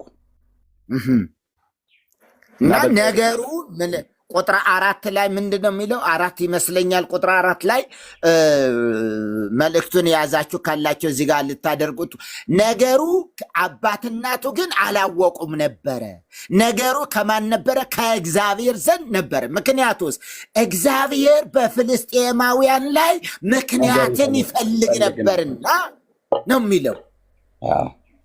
ምክንያት ይፈልግ ነበር። ስለዚህ አንዳንድ ጊዜ በደንብ አውደ ታሪክ አለ፣ አውደ ምንባብ አለ፣ አውደ መርህ አለው፣ አውደ መንግስት። ይሄ አውዳዊ ጠቅላላ ጥናት ማድረግ መጽሐፍ ቅዱስን ጥሩ ነው። እንዲህ አይነት ነገር ከመናገር ያልተጻፈውን ነገር ሳምሶን ከመሳደብ ትቆጠባላችሁ። ያንን በማድረጉ የእግዚአብሔር ቃል ስለሆነ ሊፈጸም ያለው የእግዚአብሔር ቃል ይፈጸማል፣ ይሄዳል፣ እንደተጻፈለት ይሄዳል። እና እንደሱ ስለሆነ ነው። ተባረክ ኤርሚ፣ ተባረክልን መርጌታ፣ ጌታ እግዚአብሔር ይባርክ። መሳፍንት 16:4 ላይ ስታወጡት ያቺን ደሊላ የተባለች ሴትየው በሶሬቅ ሸለቆ ውስጥ ነው ያገኛት። እዛ ነበር መኖሪያን ታደርግ ነበር። ሄዶ እንደዛ አደረገ ማለት ነው። ዋናው ወደ ኢዮርብዓም የናባጥ ልጅ ኢዮርብዓም አፄ ዘርዓ ያዕቆብን በዛ የመሰሉበት የመጽሐፍ ቅዱስን የሚያውቁ በእውነት በኢትዮጵያ ውስጥ ስለተደረገው ግፍ በሃይማኖት ሰበብ በተለይ የተደረገውን ግፍ ይሄ ሰው ዳግማዊ ኢዮርብዓም ተብሎ የሚባል ሰው ነው ብለው ይላሉ። ብለው ቢሉ በጣም በትክክል ነው ያሉት። ምክንያቱም ለመጀመሪያ ጊዜ አይ ቲንክ መርጌታ ታርመኛለህ፣ ለመጀመሪያ ጊዜ ነው በኢትዮጵያ ውስጥ ለስዕል መስገድ፣ ለማርያም ስዕል መስገድ እና ለመስቀሉ መስገድ ያስጀመረው ይሄ ንጉሥ ነው አፄ ዘርዓ ያዕቆብ። ከዛ በፊት አልነበረም። በአዋጅ መልክ ነው ያወጣው። በአዋጅ መልክ ነው ያወጣው። በአዋጅ መልክ በስርዓት ነው አዋጅ ሆኖ የወጣው ማለት ነው። ደቂቀ እስጢፋ ለመስቀል እንደዚህ ላለ ነገር መስገድ አይገባም የሚል እንትንም ስለነበራቸው ተሐድሶ ስለነበረ ያንን የተሐድሶ እንቅስቃሴ ለማዳፈን ጭምር ነው ድርሰቶችን የደረሳቸው። ስለዚህ ጸልዩ ቅድመ መስቀል ኩልክሙ መሃይምናን እንዘ ትእህዝዎ በየማን ወትሰድድዎ ለሰይጣን እስመ ተቀደሰ በደመ ክርስቶስ መድህን የሚል ድርሰት አዘጋጅቶ አጽፎ መቃወሚያ የሚሆን ምናልባት ገጠር ላይ አይታችሁ ከሆነ በሩቁ መስገድ፣ አሁን ለቤተ ክርስቲያን ለህንፃ ቤተ ክርስቲያን በሩቁ እንዲህ መስገድ ዘርዓ ያዕቆብ ነው ያስጀመረው። ለምንድን ነው? ድብቅ ወታደሮችን እያዘጋጀ ለመግደል ሲል፣ ያልሰገዱትን ለመያዝ፣ ያልሰገዱትን ለማሰር፣ ለመግረፍ ሲል በሩቁ የተደበቁ ወታደሮች አሉ፣ በሩቁ የሚያዩ። ከዛ ቤተ ክርስቲያን ስታዩ ተራራ ላይ ወደዛ አቅጣጫ እንትን አድርጋችሁ እንደዚህ ካልሰገዳችሁ፣ አማትባችሁ ካልሰገዳችሁ የቤተ ክርስቲያን ጠላቶች ናችሁ ማለት ነው። እንዲህ የሚያደርጉትን ይያዙ ነበረ። ከዛስ አንድ ጠጠር ጣል ይደረግና ከዛ ይሰገዳል። አሁን በቤተ ክርስቲያን አቅጣጫዎች በገጠር ስትሄድ ማአት የተቆለለ የሆነ ጠጠር ሁሉ አለ ታገኛለ። ያ ማን ነው ያስጀመረው? እሱ ዘርዓ ያዕቆብ። ለቤተ ክርስቲያን ለህንፃ ቤተ ክርስቲያንም ስግደት ይገባል ብሎ ያስደረሰበት ነገር ነበረ እና የመስቀል ጠላቶች ናቸው በሚል የተነሳበት ያንን ተሐድሶን ለማዳፈን የሄደበት መንገድ ነበረ። ድርሰቶቹ ሁሉ የዛን ጊዜ ነው እንግዲህ መልክዓ ስዕልም እነዚህ ሁሉ የፈጠርበት መስቀልን እንደ አንድ ገድል ለመስቀል ለእንጨት ነው እኮ ለእንጨቱ እንደ አንድ ገድል መልክዓ ድርሳነ መስቀል እንዲህ አይነት ነገር ሁሉ ያስደረሰው ቀላል አይደለም እና ልክ ነህ ኤርሚዬ፣ እውነት ነው። እሱ ነው የቤተክርስቲያንም እሱ ነው ማለት ነው ያስጀመረው። ከዛ ወዲህ ነው አይደል ሰላም ለኪ ቅዱስ ቤተክርስቲያን አምሳለ ኢየሩሳሌም እየተባለ የሚባለው። ታዲያስ ምክንያቱ ዝም ብሎ ሰው ይሄድ ነበረ። ከጥንት ጀምሮ ይሄ በሩቁ መስገድ በፍጹም የተለመደ አልነበረም። እንዲያውም ኢትስገዱ ዝሃለኮ እምርሁቅ፣ ከሩቅ ሆናችሁ አትስገዱ፣ እስመ ሰይጣን ይቀውም ቅድሜክሙ፣ ሰይጣን ፊት ለፊታችሁ ልቡን ከፍቶ ስለሚቆም ስግደታችሁን ይቀበላል ተብሎ በጥንት አባቶች ይተረክ ነበረ። ዘርዓ ያዕቆብ ይህንን ሽሮ ነው። እንግዲህ በቤተ ክርስቲያን ቅጥር ውስጥ ስትገቡ ስትሳለሙ መላእክት ናቸው የሚቀበሏችሁ፣ እግዚአብሔር ነው የሚቀበላችሁ። ሩቅ ቦታ ላይ ሆናችሁ በሩቁ ስትሰግዱ ግን በመሃል ላይ ሰይጣን ይቆምና ስግደቱን ልቡን ከፍቶ እንደዚህ ከፍቶ ይጠብቃችኋል። እሱ ጋር ነው የሚደርሰው እየተባለ ይነገር ነበረ። እሱ ግን ይሄው ድርሰት አምጥቶ ለቤተ ክርስቲያን መስገድ ያመጣው እሱ ነው። ዛሬ ሰው ዝም ብሎ በምክንያት የተፈጠረውን ሁሉ ዛሬም ያ ምክንያት በሌለበት አሁን የሰገዱትንና ያልሰገዱትን ለመለየት ነው በሩቅ ሆኖ በአንጻረ ቤተ ክርስቲያን መስገድ እንዲጀመር ያደረገው።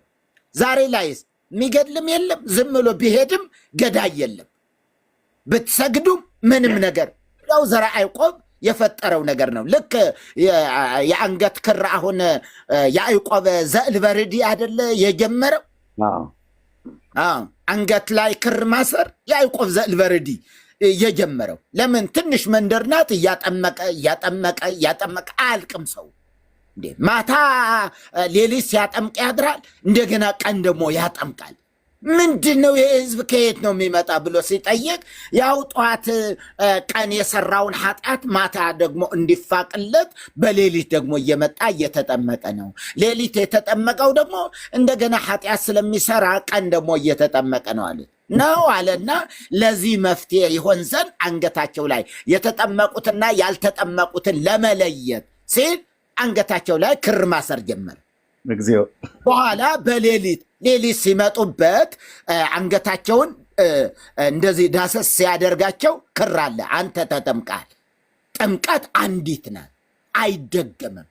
ሂድ ይላቸዋል። በኋላ ቆመ ነገሩ። ሁሉም ምን ሆነዋል?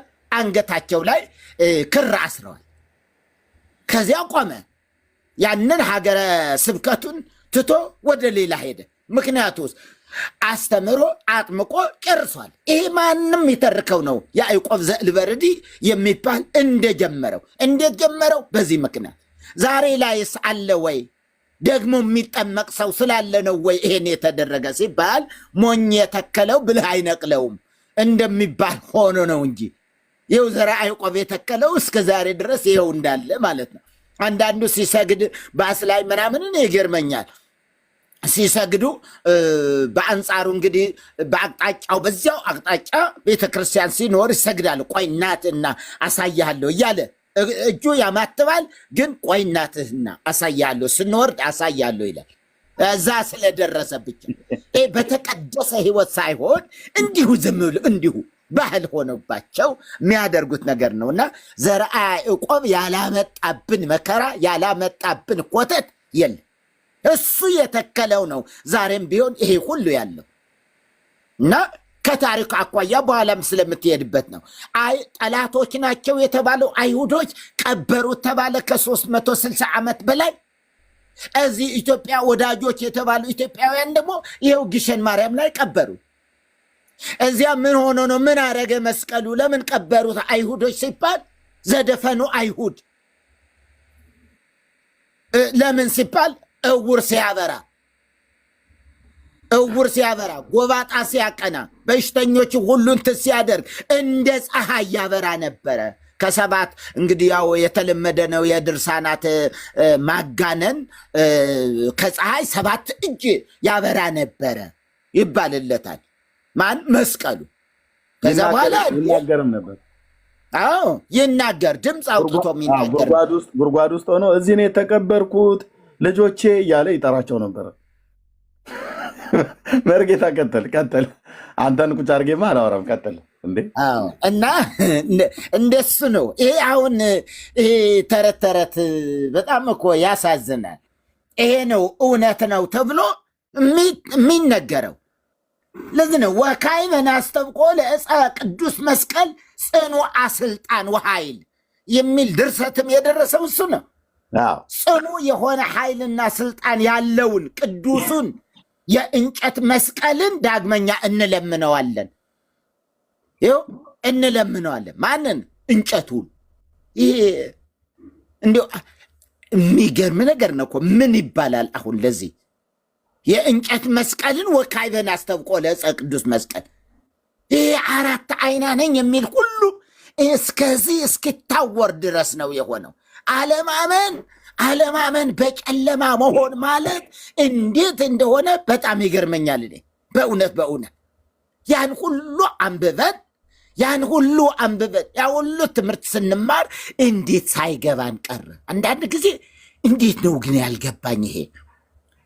ወይ ምንድነው ችግሩ እል ነበረ። እና እውነት ነው እኮ በቃ ለዕፀ መስቀሉን እንለምነዋለን። ለዚህ አይደለ 4 አይናው የጎንደሩ ምን አሉ?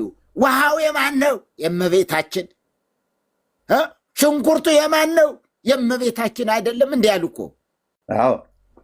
የ4 አይና ሰው ነው እንደዚህ የሚለው።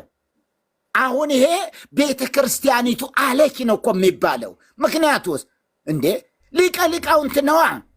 ህንፃው አይናገር፣ ህንፃው እኮ አይናገር። ማን ነው መናገር ያለበት? ይሄ ሰው ሲናገር ሲኖዶሱ መግለጫ ካልሰጠበት ትክክል አይደለም ብሎ ካላለ ቤተ ክርስቲያን ምን ብላለች? ሽንኩርቱ የእመቤታችን ነው፣ ውሃውም የእመቤታችን ነው አለች። እንዲህ የምንበላው ነገር ሁሉ የእመቤታችን ነው። እግዚአብሔር የት አለ? የለም። ምን ያደርጋል? እሷ እያለች ውሃም የእሷ ከሆነ ሽንኩርቱ የእሷ ከሆነ፣ ወይ ጉድ እናንተ! የኤርሚ ሳቅ በሰጠኝ እንዲው እግዚአብሔር። ኧረ ቀጥል እንዴ! ያንተ ሳቅ ደስ ይለኛል የእውነት። እንደዛ ብስቅ አንዳንድ ጊዜ ጨጓራም እኮ ይፈወሳል ይባላል። እንዲ የታመመ ሰው ቢስቅ እግዚአብሔር ይመስገን፣ እግዚአብሔር ይርዳን። ብቻ ግን እንደ አንድ ግለሰብ ነው የሚለመነው መስቀሉ። ተራ ነገር እንዳይመስላችሁ። ቤዛችን እየተባለ ቤዛ ክርስቶስ አይደለምን? ማን ይጠይቅ እንዴ? ማን ይጠይቅ? ያ ሁሉ ሰንበት ተማሪው እዚህ ቲክቶክ ላይ ያሉ እነዘ ሚካኤል እነዘ ገብርኤል እነ ምናምን በሏቸው፣ እነዛ ሁሉ ጸሎት እንትን ሲሉ ሲያነቡ ጸሎት ዘዘወትር ላይ ቢያንስ ጸሎት ዘዘወትር እኮ ማያነብ እኮ የለም። መስቀል ኃይልነ፣ መስቀል ጽንዕነ፣ መስቀል ቤዛነ፣ መስቀል መድኃኒተ ነፍስነ። አያችሁ፣ ስላሴ ቀጥሎ ማርያም ቀጥሎ ደግሞ መስቀል በተከታታይ እነዚህ ሶስቱ ማይቀሩ። እግዚአብሔርን አመስግኖ ማርያምን አለማመስገን አይታሰብም፣ አይቻልም። ቀጥሎ መስቀልን ደግሞ አለማመስገን አይቻልም። እንዴ ስብሐት ለኪ ማርያም በስብሐተ አብ ፈናዊ እግዚኦ፣ ላኪ በሆነ በአብ ምስጋና ይገባሻል። እንደዚህ እየተባለ በስብሐተ ወልድ ተፈናዊ በተላከው በአብ ልክም ደግሞ ምስጋና ይገባሻል እየተባለ እንደዚህ ሁሉ ሲነገር ሊቀ ሊቃውንት ነን የሚሉ ይሄን ካላረሙ የታለ ሊቅነታቸው ያሰኛል። እና እንጨት መስቀል እርሜ እዚህ ጋር እንደተገለጠው የምታዩት ይኸው መስቀሉ እየተቃጠለ ነው። እንደዚህ ነበረ እሌኒ ያቃጠለችው። በመሰረቱ እንጨት እንዲሁ ማይበሰብስ እንጨት አለ? 300 ዓመታት ያህል አፈር እየተደፋበት ቆሻሻ እየተደፋበት የማይበሰብስ እንጨት አለ ወይ? ብረት እንኳ ይበሰብሳል። በእውነት እናንተ ብዙዎቻችሁ ሊቃውንት ናችሁ፣ ታውቃላችሁ። በዚህ በሳይንሳዊ ሙያውን አጥንታቸዋል። ብዙዎቻችሁ የተማራችሁ አለ። ብረት እንኳ ይዝጋል እንዲሁ በውጭ ቆሞ እንኳንስ ተቀብሮ። ከተቀበረማ የትኛውን ውፍረት ይኑረው ይበሰብሳል፣ ብረቱ ይበሰብሳል። እና ዛሬ ላይ ያዕቆብ ይሄ ማነው ስሙ ዘርዓ ያዕቆብ የደረሰው ድርሰት በጣም የሚገርም ነገር። ቤተ ክርስቲያንም ይኸው እንደዚህ ይሄ እነዚህ 78 ሰዎች በአንድ ጊዜ የገደለበት ሐውልት ተሰርቶበታል።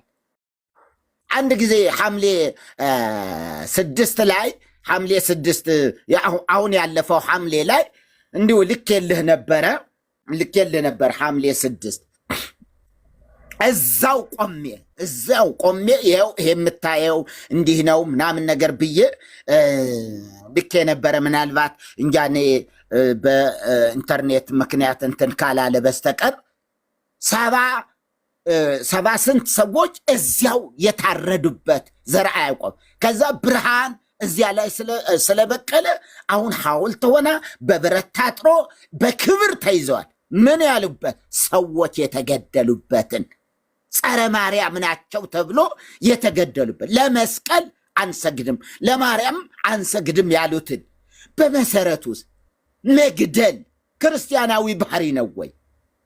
መግደል አይስገድ። ማስተማር ሲገባ መግደል ከየት ነው የተማሩት? ከየት ነው ማስተማር? አስተምሮ መመለስ ሲገባ ግን ምን ማድረግ? መግደል።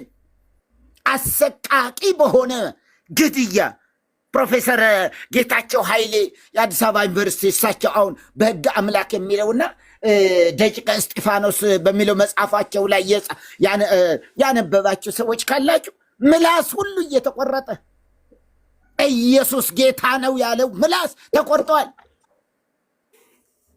ኢየሱስ ክርስቶስ ጌታ ነው ያሉ ብለው የጻፉ እጆች ተቆርጠዋል። እሳቸው መጽሐፍ ታንብቡ እና እስከዚህ ነው። ዝም ብሎ በቀላሉ ነገር አይደለም። ዛሬ ላይ የምንናገረው እኮ እግዚአብሔር ረድቶን ነው እኮ። መንፈሱ የምድሪቱ መንፈስ እኮ እግዚአብሔር መቶት ነው እኮ። መታው አይታሰብም ነበር። መስቀልን መተቸት እንዴ! ማርያምን መተቸት፣ ስዕልን መተቸት እንዴት ተደርጎ ዛሬ ላይስ ዘመን አመጣ እግዚአብሔር። የወንጌል ዘመን አመጣልን እግዚአብሔር። የምድራችን ሰማይ እየተከፈተ ነው። ለሰዎች ማስተዋልና ጥበብ ይሆንላቸው ዘንድ የምትሰሙ ወገኖች ካላችሁ፣ ማሰማትም የምትችሉ ካላችሁ ወገኖቼ ልባችሁን ለእግዚአብሔር ስጡ። እንዲህ ካለ አምልኮተ እንጨት ውጡ፣ አምልኮተ ስዕል ውጡ ነው እኮ። የስዕል አምልኮ እንትን ምናምን ነገር አናደርግም የሚሏችሁን ሰዎች አትስሙ። እንዲሁም ማህበረ ቅዱሳን ባጻፈው ላይ ምን እንትን ይሄ የስዕል ካታኮምቦ ላይ ይሄ ማለት ነው። አንድ ላሳያቸው የፕሮፌሰር ጌታቸው ትቀጥላለህ፣ አንተው ትቀጥላለህ። የፕሮፌሰር ጌታቸው ኃይሌ መጽሐፍ ይሄ መጽሐፍ ነው። የምታገኙት ሰዎች ካላችሁ በአፄ ያልኩኝ በጠቅላይ ሚኒስትር መለስ ዜናዊ ጊዜ ተከልክሎ ነበር እንዳይሸጥ አዲስ አበባ ውስጥ በኢህአዴግ ዘመን ማለት። ምክንያቱም የተጻፈው ነገር በጣም ፕሮፌሰሩ በጣም ጽፈውታል። በቃ ብራዘር ተጽፏል አልኩ። የኢትዮጵያ ታሪክ በሃይማኖት ቤት ውስጥ የሚደረግ ሸፍጥ ተጽፏል። እኔ በወቅቱ ወደ 250 ብር ነበር። በጣም ውድ ሆኖ ይሄ ከዛሬ 17 ዓመት በፊት ነው የምነግራቸው። 15 ዓመት በፊት 13 ወይ 15 ዓመት በፊት እና በኋላ ላይ ግን ያኔ ለአንድ ወንድም ስጠኝ ብሎ አለኝ። ወደዚህ ስመጣ ሰጠውትኝ፣ ይህን መጽሐፍ ማለት ነው አንስቼ ሰጠውትኝ። እና አሁን መጽሐፉን ድጋሚ ስለምፈልገው አይ ቲንክ ከ1000 ነው ከ2000 ብር በላይ ነው የተገዛው ማለት ነው። የፕሮፌሰር ጌታቸው ኃይሌ ደቂቀ እስጢፋኖስ ይህንን ብላችሁ እዩት። እዚህ መጽሐፍት ውስጥ አይ ቲንክ ፕሮፌሰር መስፍን ወልደ ማርያም ሁሉ ጭምር አስተያየት የሰጡበት ነው የምታያችሁ። ግቡና እዩት፣ አንብቡት። እዚህ ዝም ብሎ ችቦ ስለለኮሱልህ ነገሩ እውነት አይደለም ብራዘር። አሮጌ ተራ ጠይቁ። አሮጌ ተራ አሁን እሳቸው አይደሆነ ድጋሚ እንትን የሚል አይመስለኝም። አሮጌ ተራ ላይ ጠይቁ። ጊዮርጊስ እዛ ወደ ምንድነው ወደ አገር ፍቅር ቲያትር መውረጃ ጋር ከንጉሱ ከሚኒሊክ አደባባይ ወደዛ መሄጃ ኮርነር በግራና በቀኝ የአርከበ ሱቆች የሚባሉ እኔ በነበርኩበት ጊዜ ማለት ነው። አሁን ግን ጠፍተዋል። አይ ቲንክ ፒያሳ ስለፈረሰ የት አካባቢ እንዳለ አላውቅም። እዛ አካባቢ እና በዛ በጊዮርጊስ አካባቢ ወይ ደግሞ ወደ 3ኛ ፖሊስ ጣቢያ ፊት ለፊት ላይ ደጃቸው ላይ ዘለቀ መንገድ ላይ እዛ አካባቢ አሮጌ መሸጫ መጽሐፍቶች የሚሸጡበት ቦታ ላይ የትኛውን ቦታ ላይ ጠይቁ። ስክሪንሾት አድርጉና ደቂቀ እስጢፋኖስ በሕግ አምላክ ብሎ የሚለውን ፕሮፌሰር ጌታቸው ኃይሌ የጻፉትን ይህን መጽሐፍ ፈልጋችሁ ገዝታችሁ አንብቡት። ኦኬ። እዚህ ቤት ያለ መረጃ አንዳች አንናገርም። ቴንኪዩ መርጌታ ቀጥል። የጻፈውንም ነገር ሁሉ መርምሮ ማየት መርምሮ ማየት መልካም ነው። ከክፉ ነገር ሁሉ እንጠበቃለን። በክፉ ድርሰቶች ሁሉ እንዳንወሰድ ብዙ የስተት መንገዶች እየታዩ ስለሆነ ለምሳሌ እንዲሁ እንደ እንትን አድርጌ እስኪ አንድ ታምረ ማርያምን ላንብበው እንዴ መርጌታ? ዛሬ ላንብበው። እሺ እችን እንትን ልበላትና እሺ ካህናቱን የጨፈጨፈበትን ትክክል። እሱንም አንብበው። አያችሁ ይሄ አሁን ነው ጨለማ ነው መርጌታ። ካሜራን አስተካክልና ጨለማ ነው እንዴ? ካሜራ ይሄ አሁን እዩት። ሴቭ አላርኮም አይታይም። አሁን ይሄ ቅዱሳት መካናት የሚል መጽሐፍ ነው። ይሄ የምታዩት በመምህር ህሩይ ባየ አሳታሚ በኢትዮጵያ ኦርቶዶክስ ተዋሕዶ ቤተክርስቲያን ማህበረ ቅዱሳን 2006 ዓመተ ምህረት ይሄ እየላ ቅዱስ ሚካኤል ቤተክርስቲያን እየላ ቅዱስ ሚካኤል ቤተክርስቲያን መቼ ተሰራ? እየላ ቅዱስ ሚካኤል ቤተክርስቲያን ይኸው አሳታሚ አርታኢ ዲያቆን ህሩይ ባየ ማህበረ ቅዱሳን በማህበረ ቅዱሳን ይኸው ይህ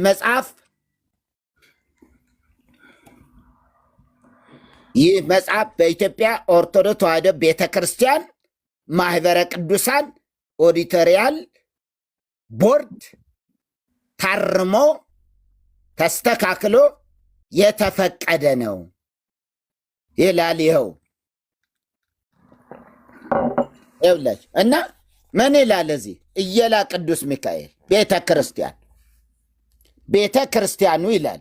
ቤተ ክርስቲያኑ የተከዜ ወንዝ ምንጭ ከፈለቀበት አጠገብ የሚገኝ ቤተ እግዚአብሔር ነው። በአንድ ጥንታዊ ብራና የግዕዝ መጽሐፍ የሰፈረው በዝርዝር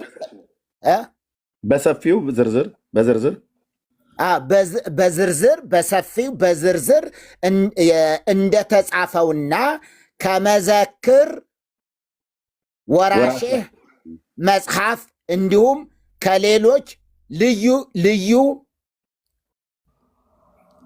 የታሪክ መዛግብት እንደተገኘው ቤተ ክርስቲያኑ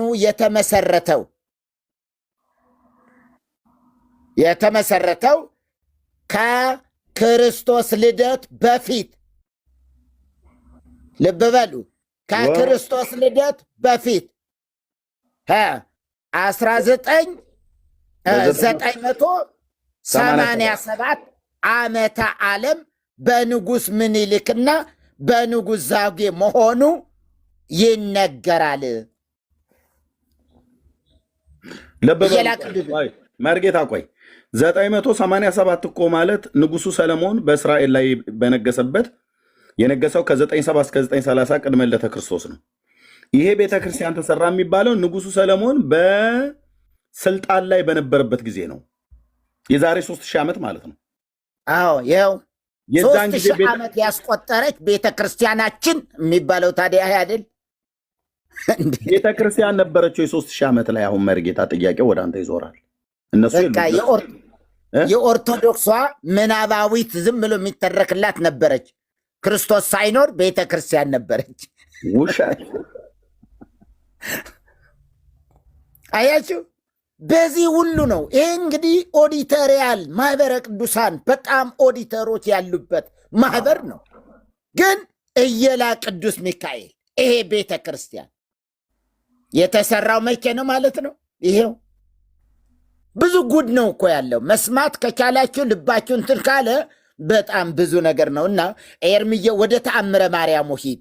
በጣም አንደኛ ከርዕሱ ጋር አብሮ ሊሄድ ስለሚችል ተባረክልኝ። የተአምረ ማርያም በዘርዓ ያዕቆብ አማካይነት እንትን ያለውን ዛሬማ መነበብ አለበት። ታምር 24 አንብቤዋለሁ እኔ ለብቻ አንብቤዋለሁ። ህዝብ ፊት ግን ይነበብ። ዛሬ ህዝብ ፊት ይነበብ። ኦኬ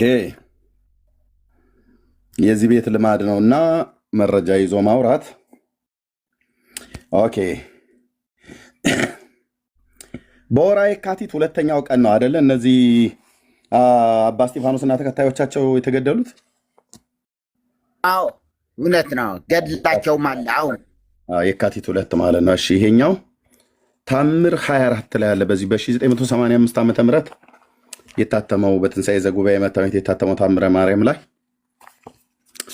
ታምር 24ኛው ታምር ላይ ይሄ ክፍል እንዳለ ይናገራል። ያው ለመስቀልና ለእመቤታችን ስግደት እንደሚገባ ብሎ በሚለው ክፍል ላይ ኦኬ ልብ በሉ። እንግዲህ ከላይ እነሱ የጻፉት ነው፣ እኔን ስለማይመለከተኝ። ይሄ ታምር የተደረገው በእመቤታችን ነው ይላል። ልጇ ጌታችን ኢየሱስ ክርስቶስ ያደረገውን የመስቀሉን ታምር ይህ ነው ይላል። ልጇ ጌታችን ኢየሱስ ክርስቶስ ያደረገው የመስቀሉ ታምር ይህ ነው ይላል። በድንጋሌ ሥጋ በድንጋሌ ነፍስ የጸናች በድንጋሌ ሥጋ በድንጋሌ ነፍስ የጸናች የእናቱ የእመቤታችን ክቡር የሚሆን የመስቀሉን ነገር የሚናገር ታምር ነው። በክርስቲያን ሀገር አንዲት ታላቅ ሀገር ነበረች ይላል። ልብ በሉ፣ በክርስቲያን ሀገር አንዲት ታላቅ ሀገር ነበረች። ነገስታቷና ጳጳሳቷን በውስጧ የሚኖሩ ክርስቲያን ሁሉ ይወዷት ነበሩ። አምላክን የወለደች በድንጋሌ ሥጋ በድንጋሌ ነፍስ የጸናች ክብርት እመቤታችን በዓሏንም ያከብሩ ነበር፣ እየሰገዱ ይገዙላትም ነበር። ሁለተኛም የልጇን የመስቀሉንም በዓል ያከብሩ ነበር። አገር አልተጠቀሰም። ልብ በሉ፣ በክርስቲያን ሀገር አንዲት ታላቅ ሀገር ነበረች ነው ብሎ የሚለው። ከዕለታት አንድ ቀን እገሊትና እገሌ ብሎ እንደሚል ማለት ነው። ያው የተረት ነገር ሲጻፍ እንዴት እንደሚሆን ታሪኩ ግን የተፈጸመ ታሪክ ነው። ኦኬ ሲጻፍ ግን እንዴት አድርገው እንደደባበቁት ማለት ነው። እዛ ሁለተኛም የልጇን መስቀልም በዓልንም ያከብሩ ነበር፣ ለእሷም እየሰገዱ። ለምደው ግን ታብና ኮፒሊንግ ሼር የማታደርጉት ወገኖች፣ የወንጌል አማኞች ወንድሞቼ እናቶቼ፣ ለምን ታብ ኮፒሊንግ ሼር አታደርጉልንም? አንዳንድ ምልክቶች እያሳየኝ ነው። አሁን እዚህ ቁጭ ብላችሁ እየሰማችሁ ታብና ኮፒሊንግ ሼር ባለማድረግ የሆነ ነገር ቢፈጠር ምን ትጠቀማላችሁ? እንዲቋረጥ ካልፈለጋችሁ በስተቀር ማለት ነው። በወንጌል የምታምኑ ወንድሞቼ እና እህቶቼ ለምን ሁሉ ቀን እንናገራለን? ከመጣችሁ አይቀር እየሰማችሁ ቤቱ ላይ ኮፒሊንግና ሼር ገንዘብ አያስወጣም። ታብ ገንዘብ አያስወጣም።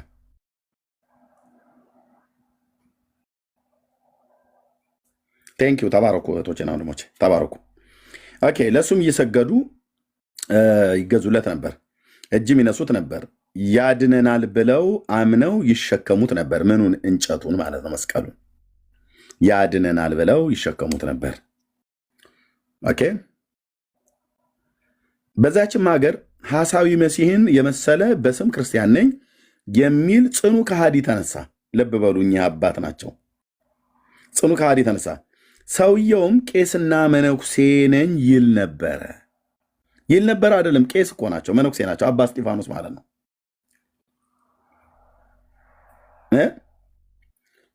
ትግራዋይ ውስጥ ነው የተወለዱት። የትግራዋይ አባት ናቸው። አይ ቲንክ ጉንዳ ጉንዶ ነው አይደለ? ወይስ ደብረ ገሪዛን ነው የሚባለው?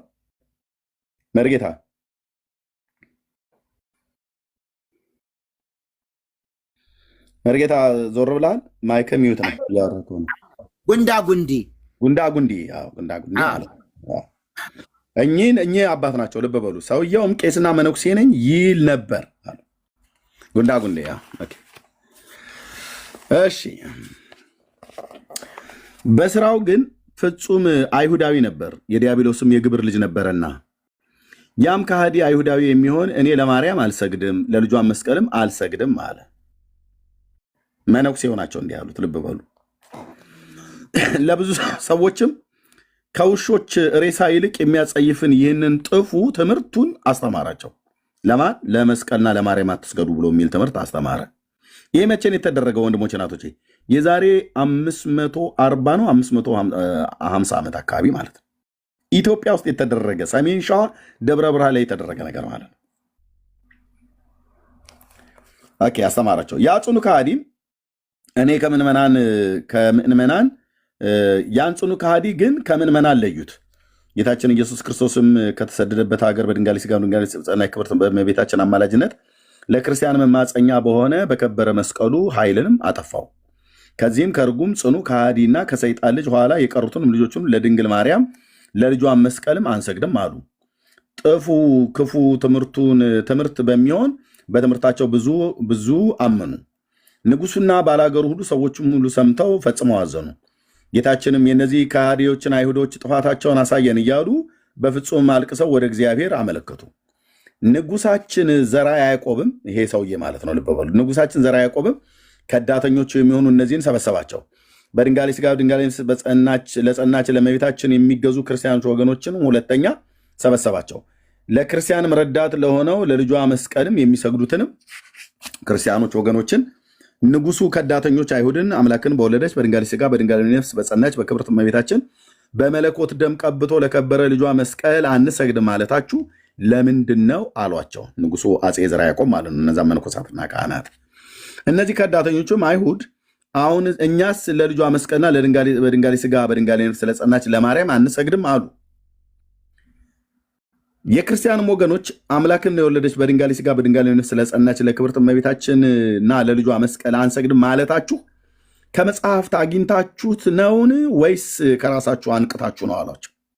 አንሰግድም ማለታችሁ ከመጽሐፍ ማለት ከመጽሐፍ ቅዱስ አግኝታችሁት ነው ከብሉይ ከአዲስ ወይስ ከራሳችሁ አንቅታችሁ ከራሳችሁ ፈጥራችሁ ነው አንሰግድም ብላችሁ ያላችሁት ብሎ ንጉሱ ለኦርቶዶክስ ቤተክርስቲያን ካህንና ዲያቆን መነኩሴ ለነበሩት እና አብራቸው ለነበሩት ሁሉ ገዳማውያን አባቶች ከትግራይ ምድር ላይ ጉንዳጉንዲ በሚባል ቦታ ላይ ተወልደው ያደጉ አባ እስጢፋኖስ የሚባሉት እሳቸውና ተከታዮቻቸው ነው ንጉሱ የጠየቃቸው።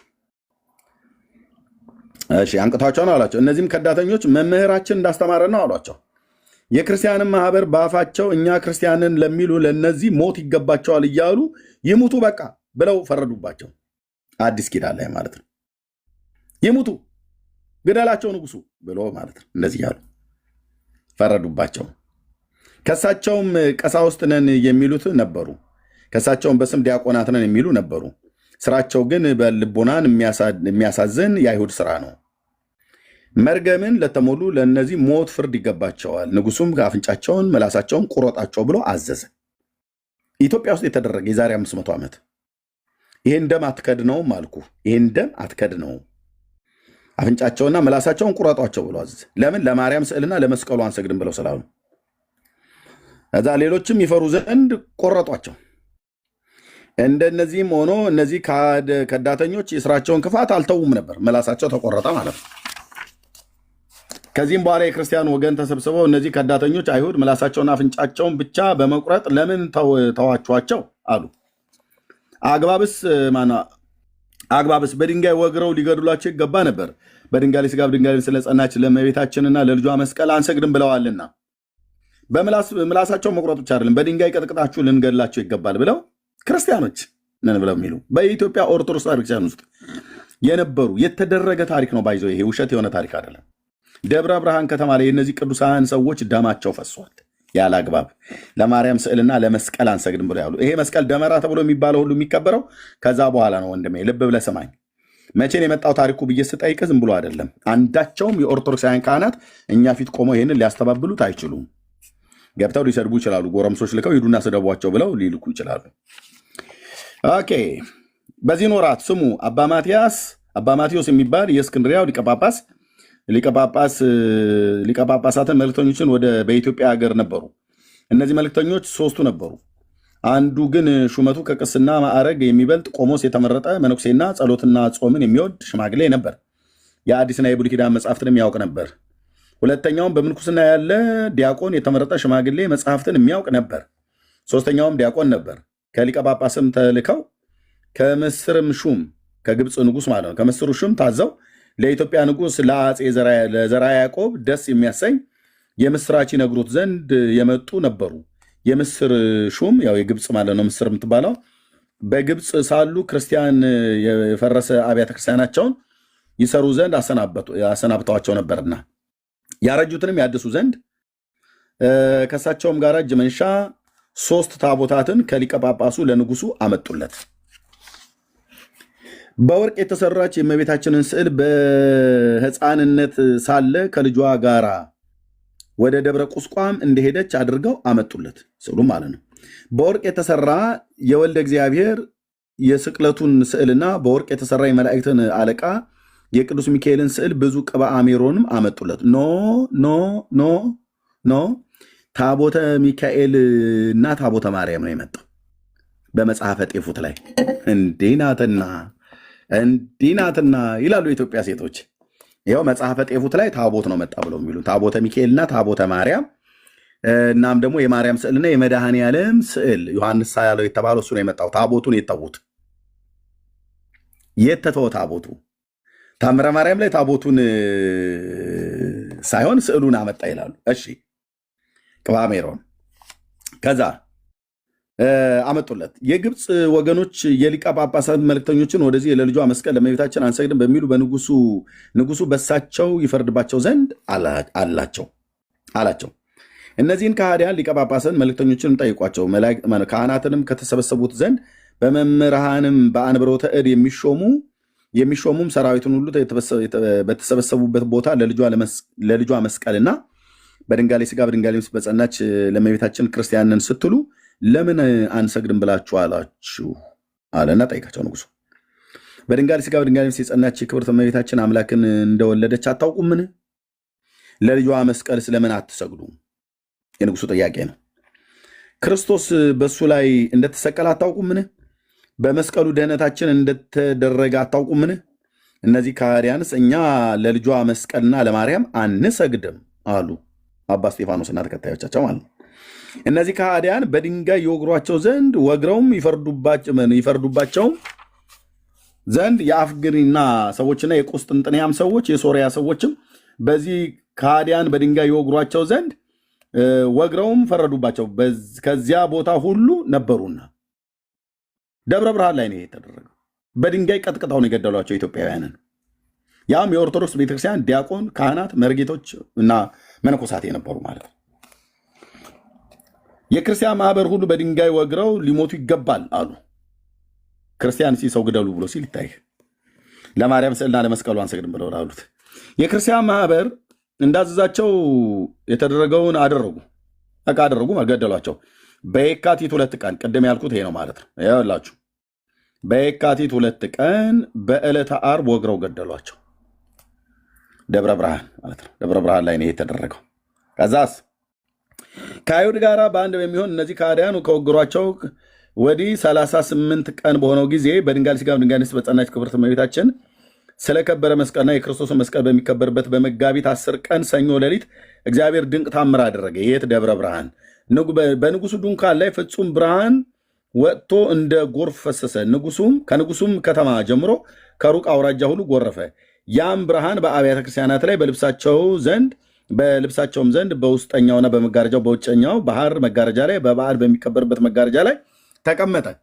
ዳግመኛም በሰዎች ድንኳን ላይ በመጋረጃው ላይ በሚለብሱት ልብሳቸው ላይ በሚታጠቁት ትጥቃቸው ሁሉ ላይ ብርሃን በዕቃው ሁሉ ላይ ሰፍሮ ታየ። እነዛ ሰዎች ስለተጨፈጨፉ ማለት ነው። በንጉሱም ድንኳን ላይ ፍጹም ደስታ ሆነ። ያም ብርሃን ብዙ ቀን ተገልጾ ኖረ። የዚያን ብርሃን መልኩ እንደ እሳት ላንቃ ይመስል ነበር። የዚያን ጊዜ አያቃጥልም ነበር፣ ነገር ግን አያቃጥልም ነበር። ወደ ሰውን በቀረበ ጊዜ ይበራል፣ ፊት ያበራል። የብርሃኑ መታየት ልቦናን ደስ ያሰኛል። የንጉሱ ባለሟል እግዚአብሔር ተገዢ አንድ መነኩሴ ነበረና ብርሃን ሳይገለጥ ወደ አገሩ ለመሄድ ያሰናብተው ዘንድ ንጉሱን ለመነው። ንጉሱም አሰናብቶ በሄደ ጊዜ የ5 ቀን መንገድ ከሄደ በኋላ ንጉሱ ወዳጁ የሚሆን ያ መነኩሴ ያንን ብርሃን ስላየ አዘነ። ያን ብርሃን ያይ ዘንድ በፈረስ መልክተኞችን ፈጥነው ሄደው ይመልሱት ዘንድ ላከ። እነሱም በመለሱት ጊዜ የ5ቱን ቀን መንገድ በ2 ቀን ደረሰ። ይኸውም የተደረገው በእግዚአብሔር አጋዥነት ነው። ሦስቱንም የሚያስተምረው ስሉስ ቅዱስን በሚያመልክ በዚያ ንጉሥ ሃይማኖት ነው። ያም መነኩሴ እኔን ድሃ መነኩሴ ይቀበሉኝ ዘንድ 7 ደጋጎች መልክተኞችን ንጉሱ ባዘዘ ጊዜ እነዚህ ከ5 ወንድሞቼ መነኮሳት መልክተኞች ጋራ ባሮች ሁላችን በአንድነት በመንገድ ስንሄድ ጨረቃ ብርሃን ሳይኖር በዛች ሌሊት ጨለማ ጸንቶ ሳለ በሰማይ 4ቱ ማዕዘናት ደመና ሞልቶ ከዋክብትን ሁሉ ለአንዱ በጭንቅ ሳይታዩ ምሉ ብርሃን በላያቸው ሰፎ አየን አለ። እኛም ሁላችን ብርሃን ሳይኖር ደመና በሰማይ ሞልቶ ሳለ ይህን የሚመራ ብርሃን ምንድን ነው አለን።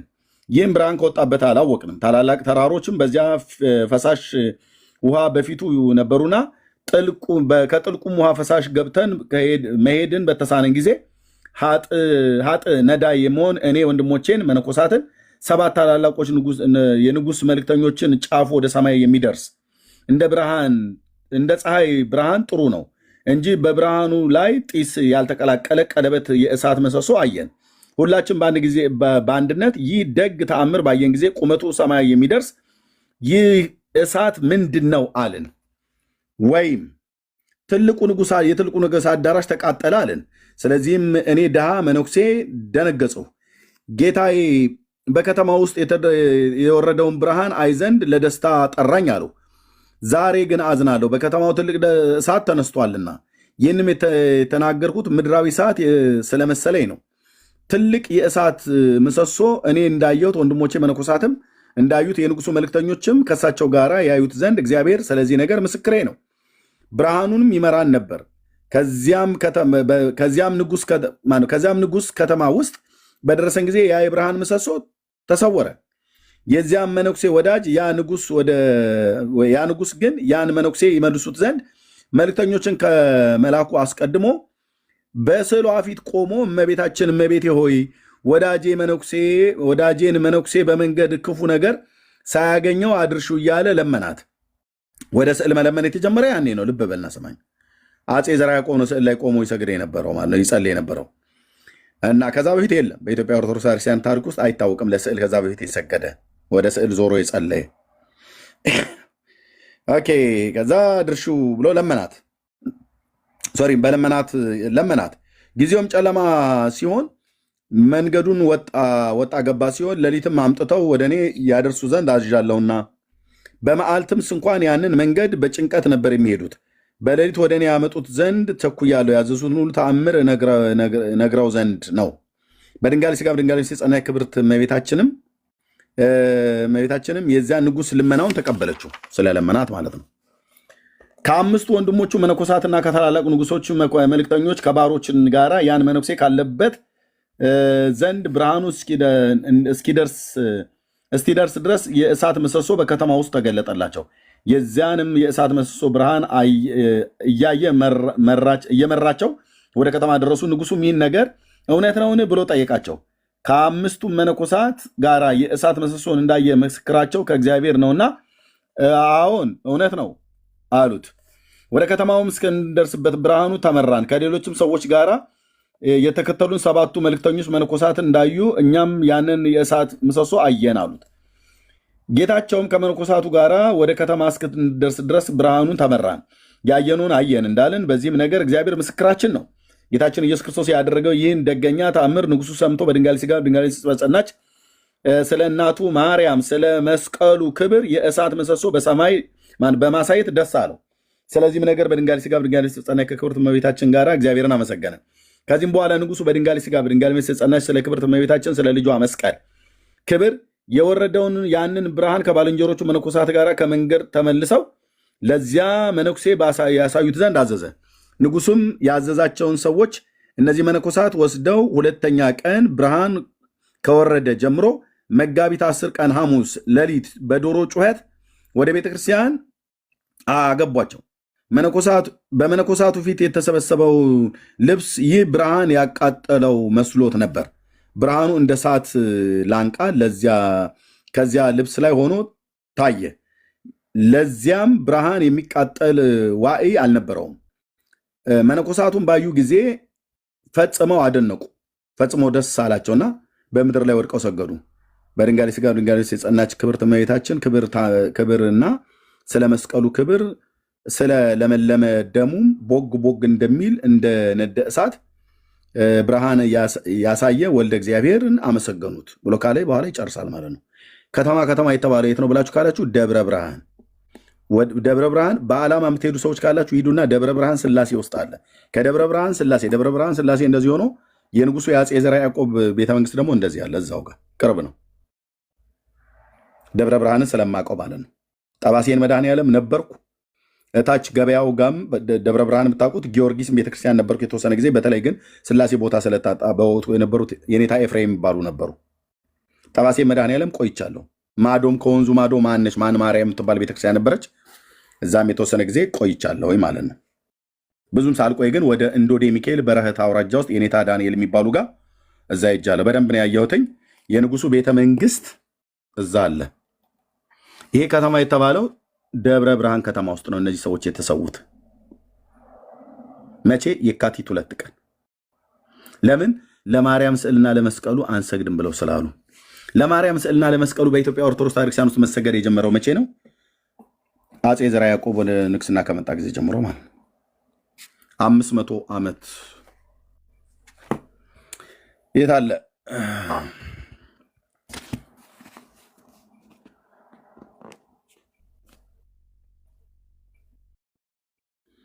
ኦኬ ኦኬ ካልኩሌተር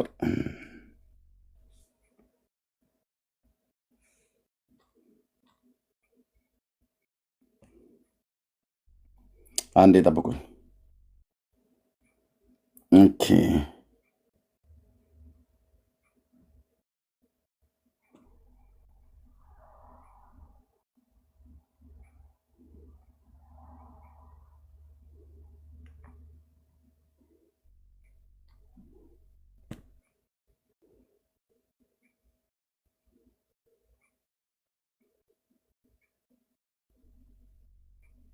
ኦኬ